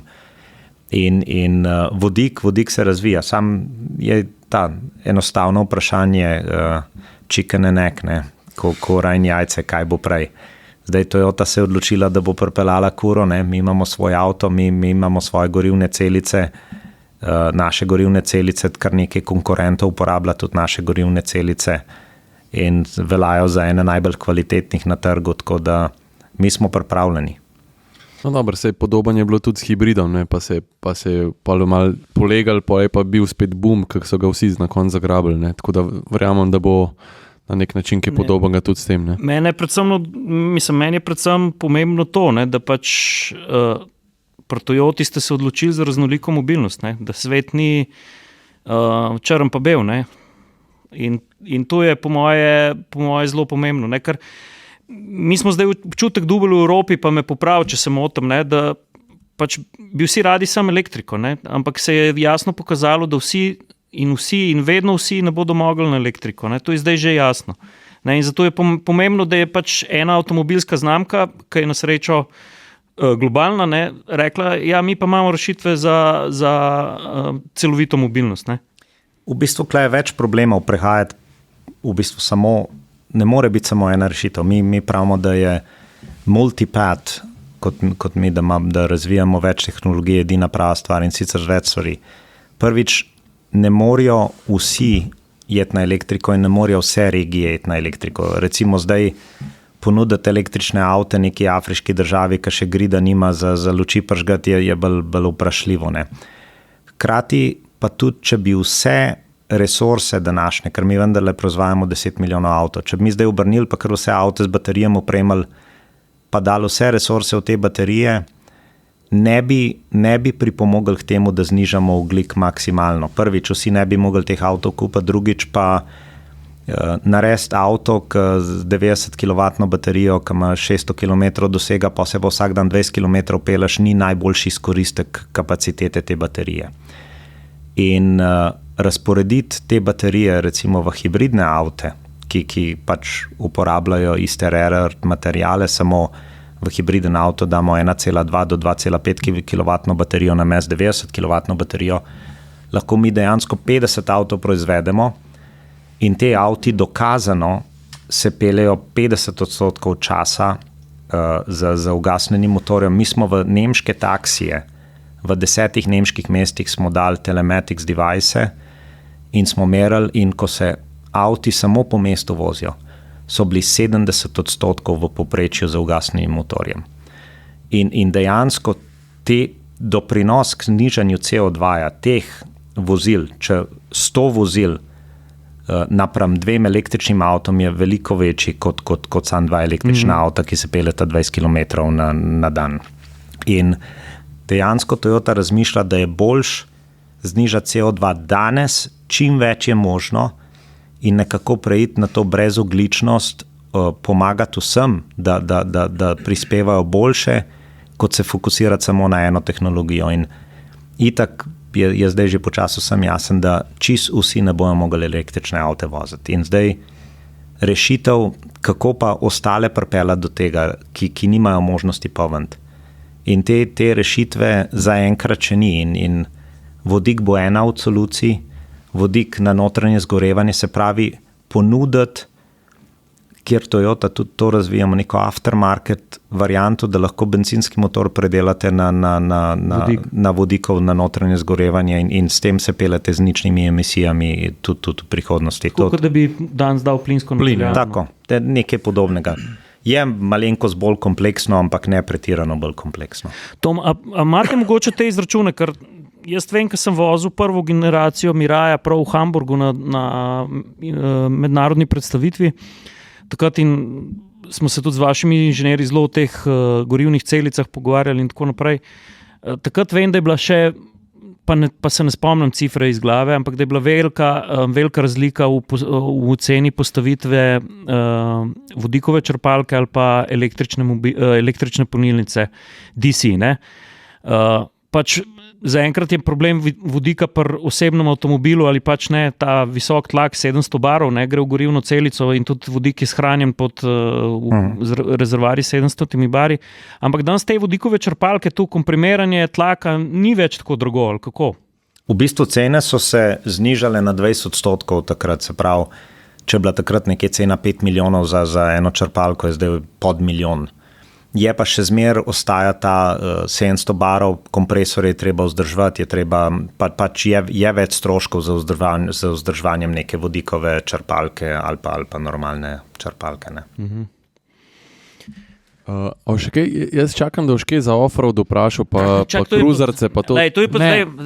Dajmo še malo pri baterijah ostati, Jure, nisi rekel Toyota, sam še to napol.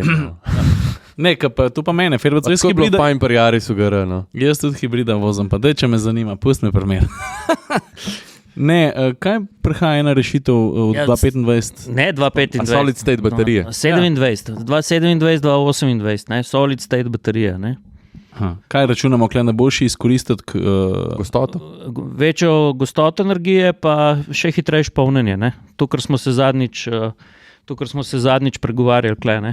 Ampak, Tom ti povej, solid state baterija, hočemo vedeti vse, kdaj, kako.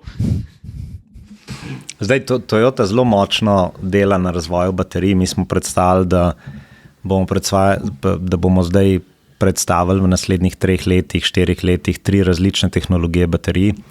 Ena bo tako imenovana popularization battery, ki bo poduplirala zdajšen cikel oziroma range avtomobila in nekje pri istih stroških, kot je danes. Potem je baterija,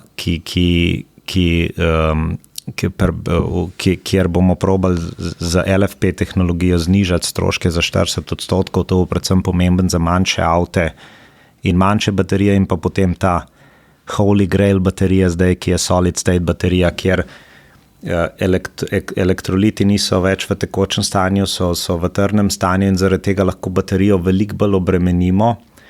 In potem govorimo o bateriji, ki bo dosegala 1000 km range in jo bomo napolnili v 10 minutah. In taka baterija potem lahko zdrži vse te obremenitve, ker je kemično veliko bolj stabilna oziroma mehansko veliko bolj stabilna in zaradi tega se lahko polni pod veliko večjimi obremenitvami, hitreje polni, manj občutljiva na pregrevanje, se pravi, glede varnostnega aspekta veliko boljša baterija. In ta solid state bo pri nas prišel leta 2028. Pa ne bo sam draga, ne bo grozljivo draga. Ja, zato razvijamo 3 različne tehnologije, da bomo lahko pokrili vse cenovne segmente. Seveda solid state bo najdražja in bo tudi prišla v najdražjih avtih, največjih avtih, kjer je range pomemben. V manjših avtih bomo pač mogli z drugimi tehnologijami delati, kjer bomo lahko zagotovili cenovno ugodno. Se pravi, kot sem rekel, glede na danes razvijamo baterijo, ki bo 40% cenejša, hkrati pa razvijamo baterijo, ki bo imela 2-kratno oziroma 3-kratno range današnje baterije, pa polnjenje do 80% v 10 minutah. A pa če te Tom po nemški vozniški klasifikaciji vprašam, to pomeni električni avto, solid state baterijo boš ti postavil na avtoban, ga boš pričepil, tako kot danes pričepijo dizle, pa se boš še vedno z uglednim dosegom pripeljal nekam presenetljivo hitro. Pa pol tudi presenetljivo hitro na filu. To je ideja. Seveda, da teh 1000 km range boš mogel paziti, kako se peleš, ne? Ampak 500-600 bo pa pod polno obremenitvijo lahko delo. Ne? To se pravi tudi avtoban, 500-600 ne bo. Jure, zdaj pa ti meni povej, ta nov Land Cruiser, so ti bolj všeč to okrogle lučke ali ta pravokotne? Meni so okrogle, pa se nekaj govori, da je to neka omejena izvedbe, prvih 1000, kakega serija te? First edition. Kako je pa hudno. Je pa stari v živo, je pa avto, je pa v živo. Jaz komi čakam, da si ga ti pokazal, ni z okroglim. Ja, ni z okroglim. Samo imamo pa klep podpredsednika Toyota Europe, ki ima najbrž kakšne ključe od kakšnega skladišča. Če ne Tom, kdo pa? Če se izmenil v Pakistanu za cene kimone, valjda bo tudi te okrogle luči pripeljal v Slovenijo. Ne. Vsaka država jih bo dobila neki, tako da tudi Slovenija bo dobila ene par okroglih luči. Okay. Jaz se pa strinjam, da avto z okroglimi zgleda boljš. Ampak veš, tudi ko zagledaš ta avto, a se ti zdaj zgodilo... Ko zgleda zaljubljen človek, veš. A se ti zdaj zgodilo, ko nevernik sreča nekaj nezemeljskega? A veš? Ko stop, popov cerko stop, pa vidi mogoče za oltarjem najlepšo žensko, ali pa ne vem kaj. Pismo, Jure, kar delač, pa predrzo si danes. Zale meča, vse besede, ka ima. A veš, tisto mehansko razsvetljenje, ko stopaš not, ko je bil tam ta nov Miraj, pa ta hud Lexus kombija, veš. Dobar, pa videl si tudi Dakarskega. Pa Dakarskega, pa vse, ampak on je stal tam med šankom, izpakiral so ga tako med šank, v jedilni kot. Ja. Land Cruiser je vedno bil avto, ki si z njim lahko, veš, cerado si na to stran potegnil, ground clearance je dosti visok, če pridejo poščavski sloni, se od spotu ležeš, ne, veš. A ga lahko podpišete kot organskega ambasadorja Land Cruiserja? Prosim, lepo ta trenutek. Moji PR-ovci so se toliko smejali, ko sem jim zgodbo povedal, se neko klese trudimo, pripeljali smo vse tehnologije baterij. Za naslednje 3 leta vse električne avte, ki jih bomo predstavili, od Lexusa do Toyote, do trenutne platforme, naslednje platforme, Step 3 platforme, avto, ki se bo sam pelil po tovarni, vse smo razložili. Avto na gorivne celice Hiluxa in posem slovenskemu novinarju Juretu sem rekel, kjer avto, mene pa sam ta Land Cruiser zanima. Džabe, trud. Ampak, a veš, vse je tako, ko mora biti, ne? Ti vrata odpreš, jaz sem sam sredinski greben pogledal, veš. A je bilo tam stikalo? Lej, volan. Tom točno ve, kakšen je volan s 3 prečkami, old school, ki ga danes lahko v Avstraliji dobiš, v Namibiji, v Južni Afriki. Ja. A veš, ti moraš vedeti, da Land Cruiser je videl najlepše obličje zemlje, pa najgrše obličje zemlje, pa je vse preživel. Še zdaj si malo je na sredinskem grebenu. A je da stikalo? Stari vse in špera v zad, špera v sredin, odklop stabilizatorja. Jaz sem 3krat vse pritisnil, pa tudi ta tač, ki ga narediš, ne? Ta ni več na ekranu. Ne? Tako, ko si ti rekel, ta novemu sinu v Afriki. Predvsem ena stvar je pomembna, ker večina ljudi, ki mislijo, da razumejo terenske avte, ne razume. V Land Cruiser se še zmeraj usedeš, pogledaš čez okno in vidiš prvo gumo. Ja. V večini terencev se to ne da več. In ko po terenu voziš, veš, zakaj moraš videti prvo gumo. Ja. In v večini terencev je vozna pozicija tako prilagojena cesti, da se ne da več po terenu pelati. Ta Land Cruiser ima še zmeraj vozno pozicijo, da se nagneš čez okno in vidiš prvo gumo. Lej, pa prk je, veš, kako je prk narejen? Ti na prk daš brus, pa lahko na brusu, še veš? Prtlažnik odpreš. Jaz se veselim, da ga bom legel pod avto. Ja, ni izgledal na Kenšiku, da bi se plazil tam, kada smo... Ja, to si zdaj sam sebe izneveril. To je bilo zaščitno znak diferencijala. Ampak, ja, valjda, da sem pokleknil, ne. Tudi zjutraj sem prej vstal, da sem bil sam tam in sva imela, ne bom pozabil. Sveto Maša sta imela. Ja, delala sva se, da so v Afriki. Prvi sem prišel zjutraj na Kenšiki, sem si usedel, računalnik sem dal iz te strani, je sonce vzhajalo, to je bilo na bruselskem letališču in sonce je prišlo in črn Land Cruiser. Ti, ki zdaj prišel, sem mogel spoved, Jure. Res, kar mal sem na greh. Jaz mislim. In tako prav, videl sem se že tam v Bruslu, tu je pa Jure, penzija Delta v Kavango. Jaz mislim, da nam je Jure pravkar kupil 3 vstopnice za mednarodno prezentacijo tega avta atmosfercem. A je? Upa. Dobite vsi 3 vabilo. Ne, jaz se v resnici še bolj veselim Tomove penzije, čeprav je bilo zdaj to čudno slišati. On ima pa poseben projekt. Tom, prosim. Ja. Lahko je bo več pojš. To je zdaj čist moj privaten projekt. Ja. Tega Land Cruiserja, ki ga imam oldtimerja, sem enkrat v navdihu, ne vem, ko sva se šla pelat ženo, sem rekel, veš kva, zakaj pa se ne bi midva s tem avtom do Kitajske pelala? Pa rekla, a si ti čist nor. In je rekla, če te noga pripeleš, grem s tabo. Sem rekel, ne, fora je, da greva z oldtimerjem. Sem rekel, poleg tega pa boš še zadovoljna, da greva z oldtimerjem, ker ti ga bo v vsaki vasi znali popraviti, ker če greva s novim, ga mogoče ne znajo več popraviti. In je rekla, veš kaj, da ti to sam zorganiziraj, mogoče bom kakšen teden šla s tabo in tako je ratala ideja, da bom jaz, moram seveda še turo pogruntati, zato ker se glede na geopolitično situacijo vsake pol leta je kakšna država v vojni, pa ne moreš čez pelati. Sem tvoj je bel, daš sam še črno puno na vrata.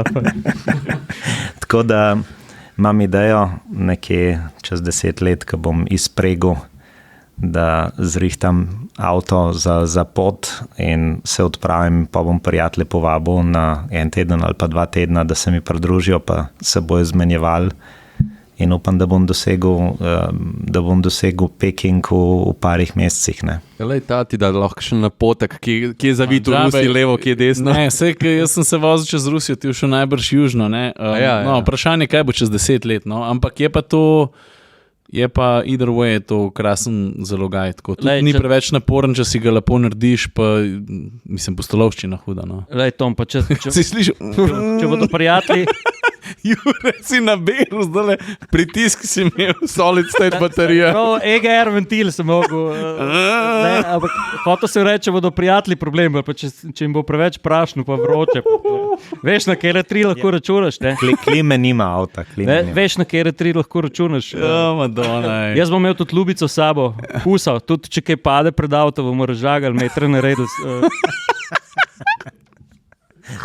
Ta je sicer bolj booking, ampak jaz mislim, da se bo potrudil. Ne? Ta je pa bil v Rusiji. Ne? Jaz bom z avionom prišel v Peking. Ampak ti nisi do konca prišel, ne? Ne, veš, kako je bilo. Naš cilj je bil peljati košček Triglavskega ledenika, brez da se stali, sicer v skrinji, ki je bila na štrom preklopljena v Darkotu. Darkotu je imel mojemu RAV 4, ker je Black on Black Edition in je Dark. So ljudje malo predlagali, pa smo glasovali. No, v glavnem. Moj cilj je bil priti na zimske olimpijske igre v Peking, ampak to je bil v bistvu pol taka komplikacija, da bi mogli biti še toliko v karanteni, pa tisti let bi moral biti pravočasno tam, tako da smo pravzaprav prišli do Bajkalskega jezera, pa se pol obrnili nazaj tistih 200 km do Irkutska, kjer je letališče in smo od tam potem skozi let spravili ta košček ledenika na olimpijske igre, ker veš, mi smo vedeli, da bo najbrž to težko narediti, pa bo najbrž težko prečkati mejo, ker so bile še druge razmere. Na koncu smo pa tik pred zdajci, ko smo še malo upali, ugotovili še dodatne zaostritve v smislu, da če karkoli pride v olimpijsko vas, mora biti to čez točno en terminal, enega letališča. Veš, ni bilo sploh opcije, da bi jaz iz neko foro levo izvedel, pa nekomu nekaj predal, da je to olimpijsko vas nes. Je bilo tako strogo regulirano, mi smo ves čas poti sicer upali, da bomo lahko to naredili tako malo po svoje, ker, no in to pač nam ni uspelo. Ampak sem se pa peljal do Bajkalskega. Koliko dni si bil na poti? Mesec pa 10 dni, ampak je treba poudariti to, da mi smo vmes snemali še material, ni bilo to mesec pa 10 dni vožnje, pa smo se vmes, ne vem, v Krasnojarsko ustavili za 2 dni, pa v Novosibirsko, veš, narediš kakšno postajo, da malo k sebi prideš, pa je treba vmes vsebino producirati, plus mi smo začeli v Ljubljani, pa smo šli v Monako, pa skozi olimpijska prizorišča do severa Evrope, do Lillehammerja, pa potem čez Švedsko, pa na trajekt, pa do Finske, pa potem do Peterburga že spet z avtom. In seveda smo to razvlekli. Če si ti vzameš cilj Kitajsko in narediš neko tako optimalno ruto, pa za res veliko vmes ne počivaš, čeprav kakšen dan si moraš pauze vzeti, ne rabiš ti mesec pa 10 dni. Ne. Mi smo si tako zračunali in smo tako odpeljali, da je bil potem res ob začetku olimpijskih iger, da je bil tisk ostam. No. Kako je pa Darko dan prišel? Je pa pol šel s prevozom nazaj. To se pravi, na tovornjak smo ga dali, pa je nazaj prišel. Mi smo prišli mesec dni pred začetkom vojne nazaj. On je prišel pa skozi Belorusijo na šleperju kakšen teden pred začetkom vojne. No. Že prelupljen. No, ampak preden smo se Ciril ni na kakšnem Sohoju vrnil. Preden smo začeli snemati, sem pa tudi to rekel, da bolj greš na vzhod, več vidiš. Pa nam rekel sam Toyota, no, da ne bo rekel ljudi, da toliko navijam zdaj, ampak Uaza še ne. ni več unih Porsche Cayenneov pa tako naprej, ampak so pa sam še, bom rekel, v večini res Toyote, pa kakšne Mitsubishi Nissan in tako naprej, ampak vidiš, da pol rata bencin tam kralj in jaz sem se dobro počutil, ker sem šel na vzhod, več sem RAV4 videl. No, Všeč mi je bil tvoj kvot, kaj si rekel? Tam, ker je življenje odvisno od avta, je ponavadi veliko Toyota. Jaz sem tudi videl smerokaz, pa sem najprej mislil, da je bil marketinški, da je bil zato, ker je do našega Basecampa pelil v Namibiji, ki je bilo, zapnam je bilo napisano na skalo Toyota Only. Ja, tako v Namibiji, tam so bila midva. A ne, je bilo to takrat, ko si bil z Hiluxom. Ej, Tom, koliko ti je pa kaj blizu vzhod? Mislim, tako, ne tako, koliko ti je blizu, ampak kaj recimo japonskega si posvojil, kaj ti je všeč? Hrano. Japonska je zanimiva država. Ugotovil sem s temi, ki sem na Japonsko hodil, pa trgovce smo vozili na Japonsko, nemške trgovce, slovenske trgovce, hrvaške trgovce, da ali Japonsko ljubiš ali jo pa sovražiš. Država je zelo black and white, neke umestne poti ni. In Japonsko spoznavaš v bistvu po plasteh. Recimo moja žena, ki je bila prvič na Japonskem, je rekla, to je ful grdo, to je čist brez veze. Zato je arhitektura grda, vse je natlačen. In pol pa, ko ostaneš nekaj cajta na Japonskem, pa doživiš tisti njihov omotenaši, to je gostoljubje, pozornost detaljem, kvaliteto hrane, navadno šalco kupaš v štacuni, pa ti jo tako zavijajo, da je briljanten prst ali ne. Mislim, njihov način zavijanja, v bistvu vse te aranžiranje, to je nekaj tako lepega. In dejansko se, če si ta prav, se zaljubiš v državo. In jaz zelo rad na Japonsko hodim in zdaj sem v bistvu v covidu nisem nič šel, lansko leto sem bil samo 2-krat, ampak je fantastično, v bistvu zelo rad grem in meni je Japonska všeč, hrano pa nasploh je pa top. Ne. A videla sta že bila? Ne, a dokumentarc Dreams of Sushi si gledal? Jiro Sushi sem gledal. Sem celo bil v njegovi restauraciji in sicer sem si zaželel enkrat in so mi Toyota mi je zrihtala, da smo zabukirali 4 mesece naprej, preden sem prišel in to je na tokijski postaji v podzemni. To je edina 3-star Michelin, ki nima svojega WC-ja, moraš iti na javni WC. Zdaj smo vzeli, veš? To pa ne vem. Ja, smo vzeli zaradi tega, ker se ni hotel iti več sistema rezervacija, ne? In v bistvu je imel neko, zjutraj prideš po listek in če prideš po listek, prideš tudi v restauracijo, neka taka finta je imel. Michelin pa zahteva pač nek svoj urejen sistem rezervacij in mislim, da smo vzeli na račun tega, ne vem, da govorim neumnosti, ampak mislim, da je to res. Kako pa je bilo? No, še en mit moram preveriti, a so res mogli dati podatek, če si levičar ali desničar, da veš, kjere strani streže? Veš, da to pa ne vem.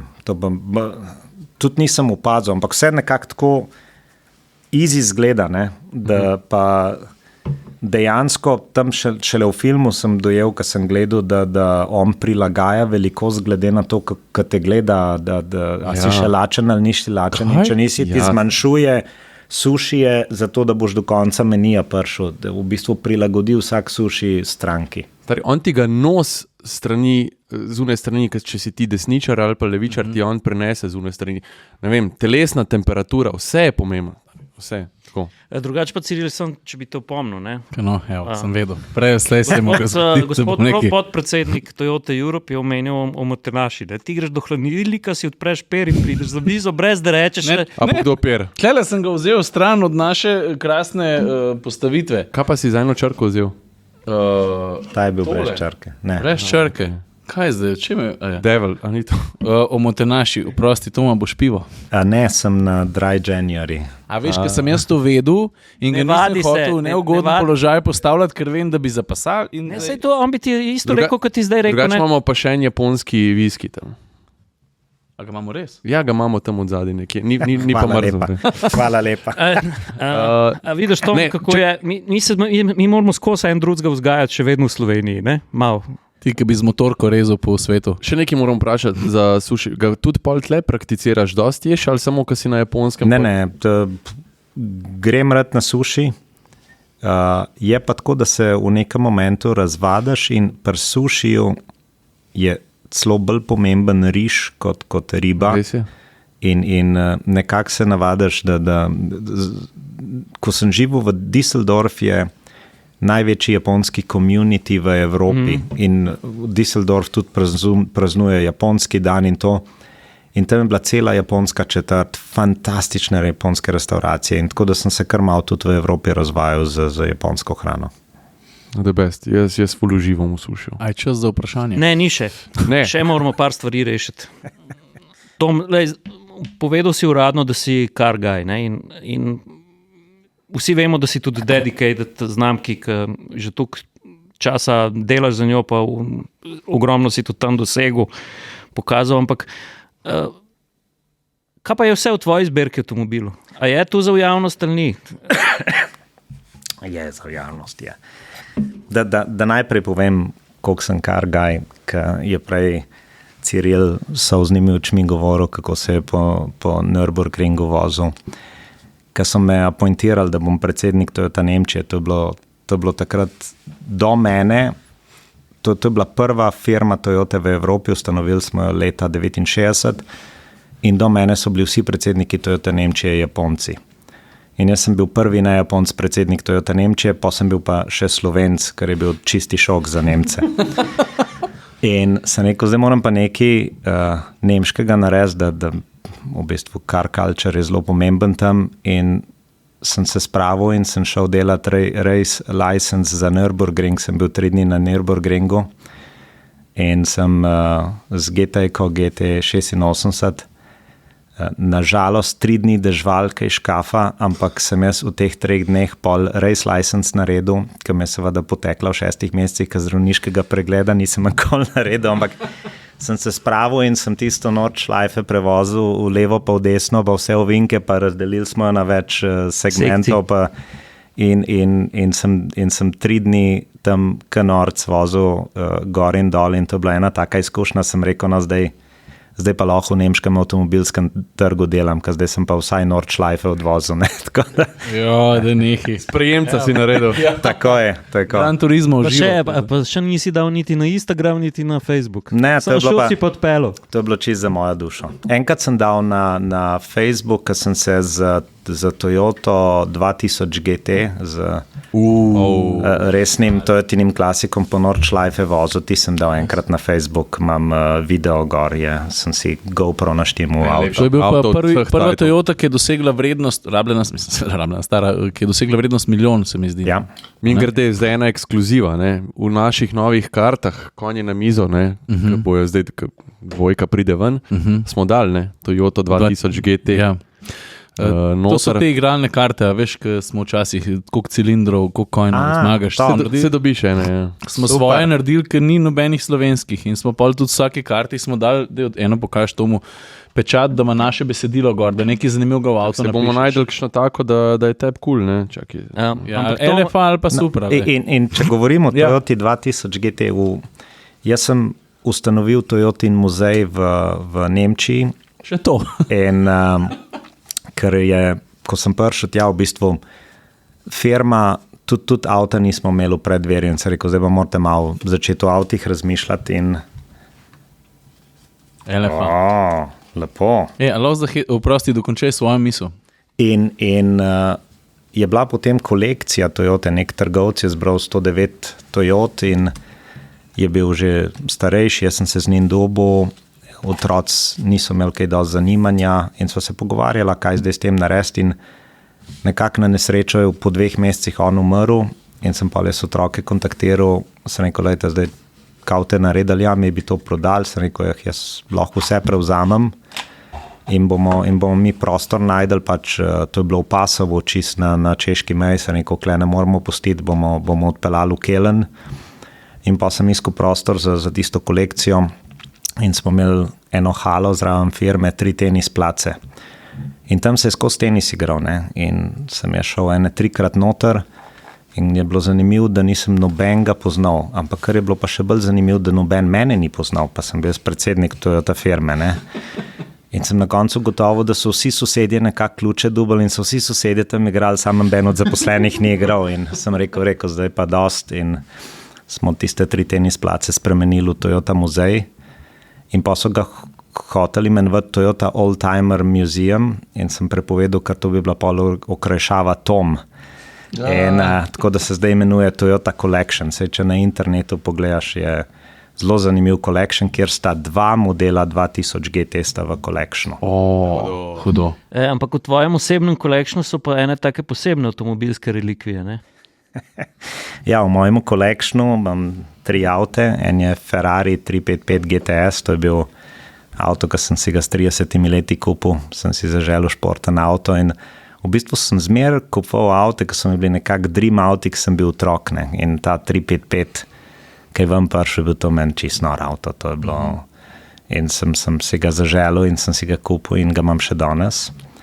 Potem imam Corvette C2, letnik 65, Cabrio, to je v bistvu 63 ga je bil avto predstavljen in pol 65 ga je dobil vse izboljšave, ima že disk zavore in 8-valnik tudi, koliko Ferrari 350 ameriških konjev, pa je že mrtvih, ampak še eni še delajo.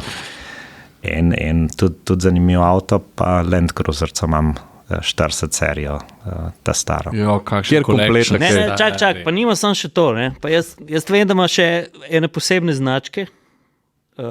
To so pa, a sem jaz prav razumel? Niso značke, v bistvu maske. Edini dodatek predvojnim avtomobilom kot accessory je bil maskota, ki je bila našraufana na radiatorju in to je v bistvu car mascot ali pa Nemci pravijo Kühler figur, se pravi figura na hladilniku in vsaka znamka je imela svojo in takrat recimo Peugeot je imel leva, Bentley je imel tak stiliziran B, Rolls-Royce je imel Emily in glede na to, da ne morem imeti, niti si ne morem prvošati, niti jih nimam kam spraviti toliko avtov, sem se odločil, da zbiram te figure in to so izjemno vredne figure, v originali so tudi srebrni, narejeni oziroma posrebreni, neki so bronz, neki so aluminijasti in sem jih nabral okoli 50, tako da imam vse originale od Bentleyja, Peugeota, Jaguarja, v bistvu Hudo. Jih imam kar nekaj, imam tudi posebno serijo, ki jih je Hermes izdajal. Te so bile najbolj vredne, ker v bistvu na koncu je šlo za čisti prestiž in sta bile 2 serije. Eno je Lalique izdajal, so bile steklene, ki so bile pol osvetljene. Ta drugo je pa Hermes izdajal, so bile pa srebrne. In imam tudi, recimo najbolj znana je Hermes Icarus, ki so jo delali za Farman firmo. Tega imam original plus enega Hermesa, ki je pa samo stiliziran, neka ženska v vetru in imam kar nekaj zanimivih. To je iz časov coach builderjev, ne? To je iz časov coach builderjev, to je bilo v bistvu, začel se je, da je na hladilnik so postavili termometer in prvi avti niso imeli nič. Potem so postavili termometer in ta termometer je bil kar dosti daleč in potem so pred termometer postavili figurco.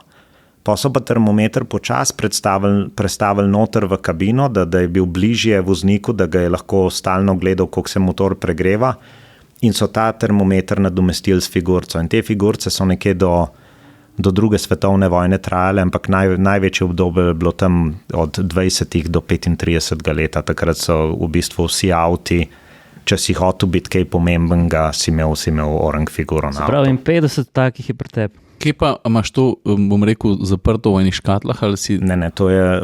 Oltarček. Avtomobilske jaselce. Žena me je izselila v pisarno in v moje pisarni je potem na eni steni so vse 3 rokavice iz lemona podpisane lepo v okvirju, v vitrini je pa katana iz 2. svetovne vojne, ki sem jo na Filipinih kupil, japonska. Iz Okinave. Iz Okinave, wow. Bila je na Filipinih, mislim, vse so tudi na Filipinih bili, ne. Tam sem eni starinarenci kupil katano in pa te figure.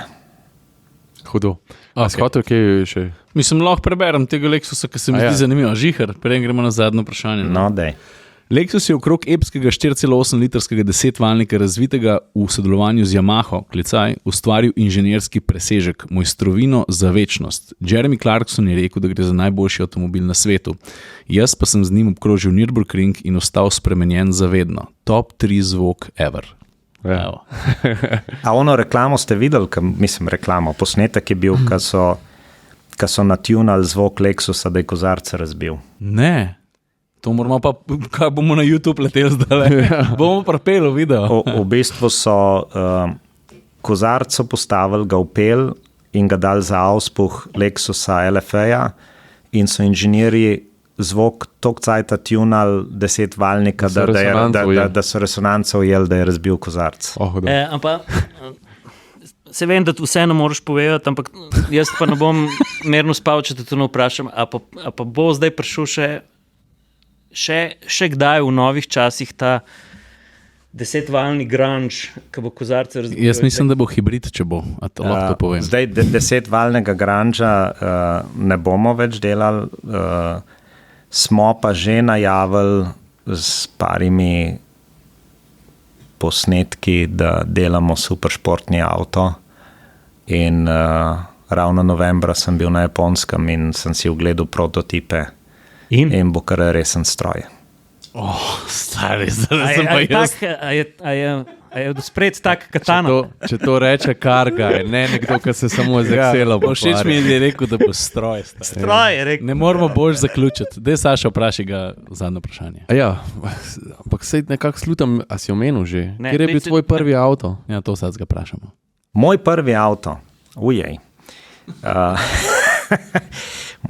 v bistvu sem si ga z bratom delil. Najprej bil njegov, pa sem pa jaz izpit naredil, pa sem imel še jaz pravice vožnje in sicer to je bila Diana, rdeča Diana, se pravi, moj prvi avto bil Cabrio, ki je bila legendarna Diana, tako da ja, lepe spomine imam na tisto Diano. Sem celo prešraufal, menjalnik sem zamenil, končnike sem zamenil, tam sem se šraufati avte naučil, tako da kljub temu, da nisem strojnik, znam vse pošraufati, tako da sem se na Diani učil. Posod po svetu v vrhu Toyote sedijo petrolheadi, a ni to lepo slišati, stari? Kaj pa drugače, kaj te še kaj zanima?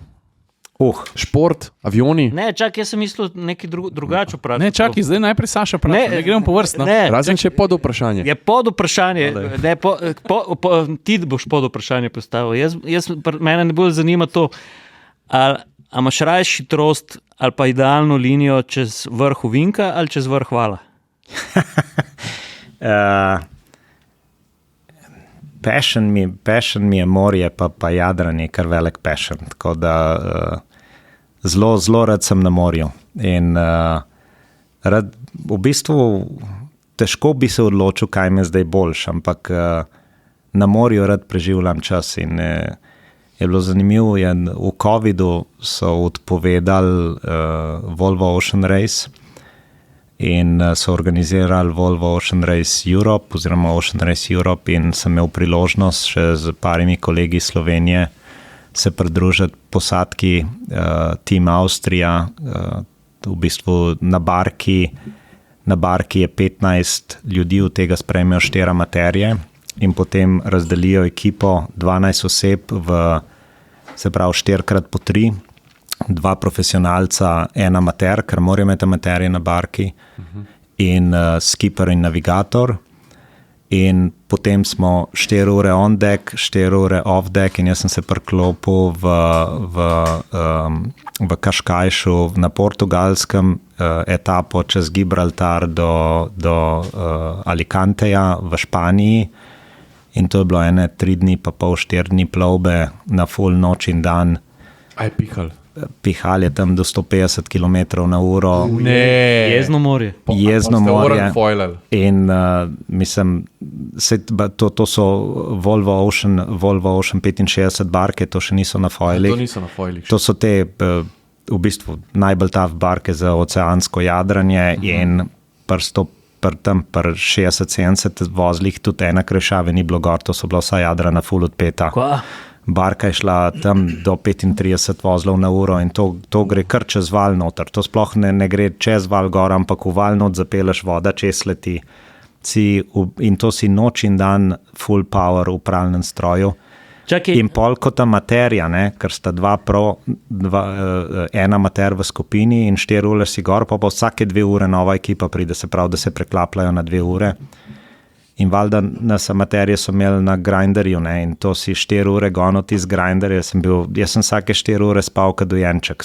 Jaz sem si pripelil sabo smučarsko volnem peril, spalke, vse na koncu vržeš uno jakno dol, škorne se zuješ in se v hlačah, v njih mokrih se uležeš na uno mrežo, se vse čez kapla, odspiš 4 ure, te zbudijo in greš nazaj ven, dan, noč sploh.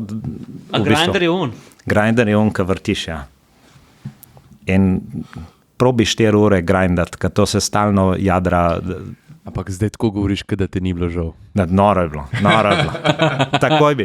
V bistvu sem imel dogovorjen, ker je šla ta ista ekipa, je šla čez Atlantik jadrat, sam žal mi poslovne obveznosti niso pustile, ker en od bucket lista je čez Atlantik prejadrati in s to barko to narediš v 8 do 10 dneh, ker to leti, to gre po luft. Čakaj, pa če prav razumem, ti imaš hitrostni rekord na veter.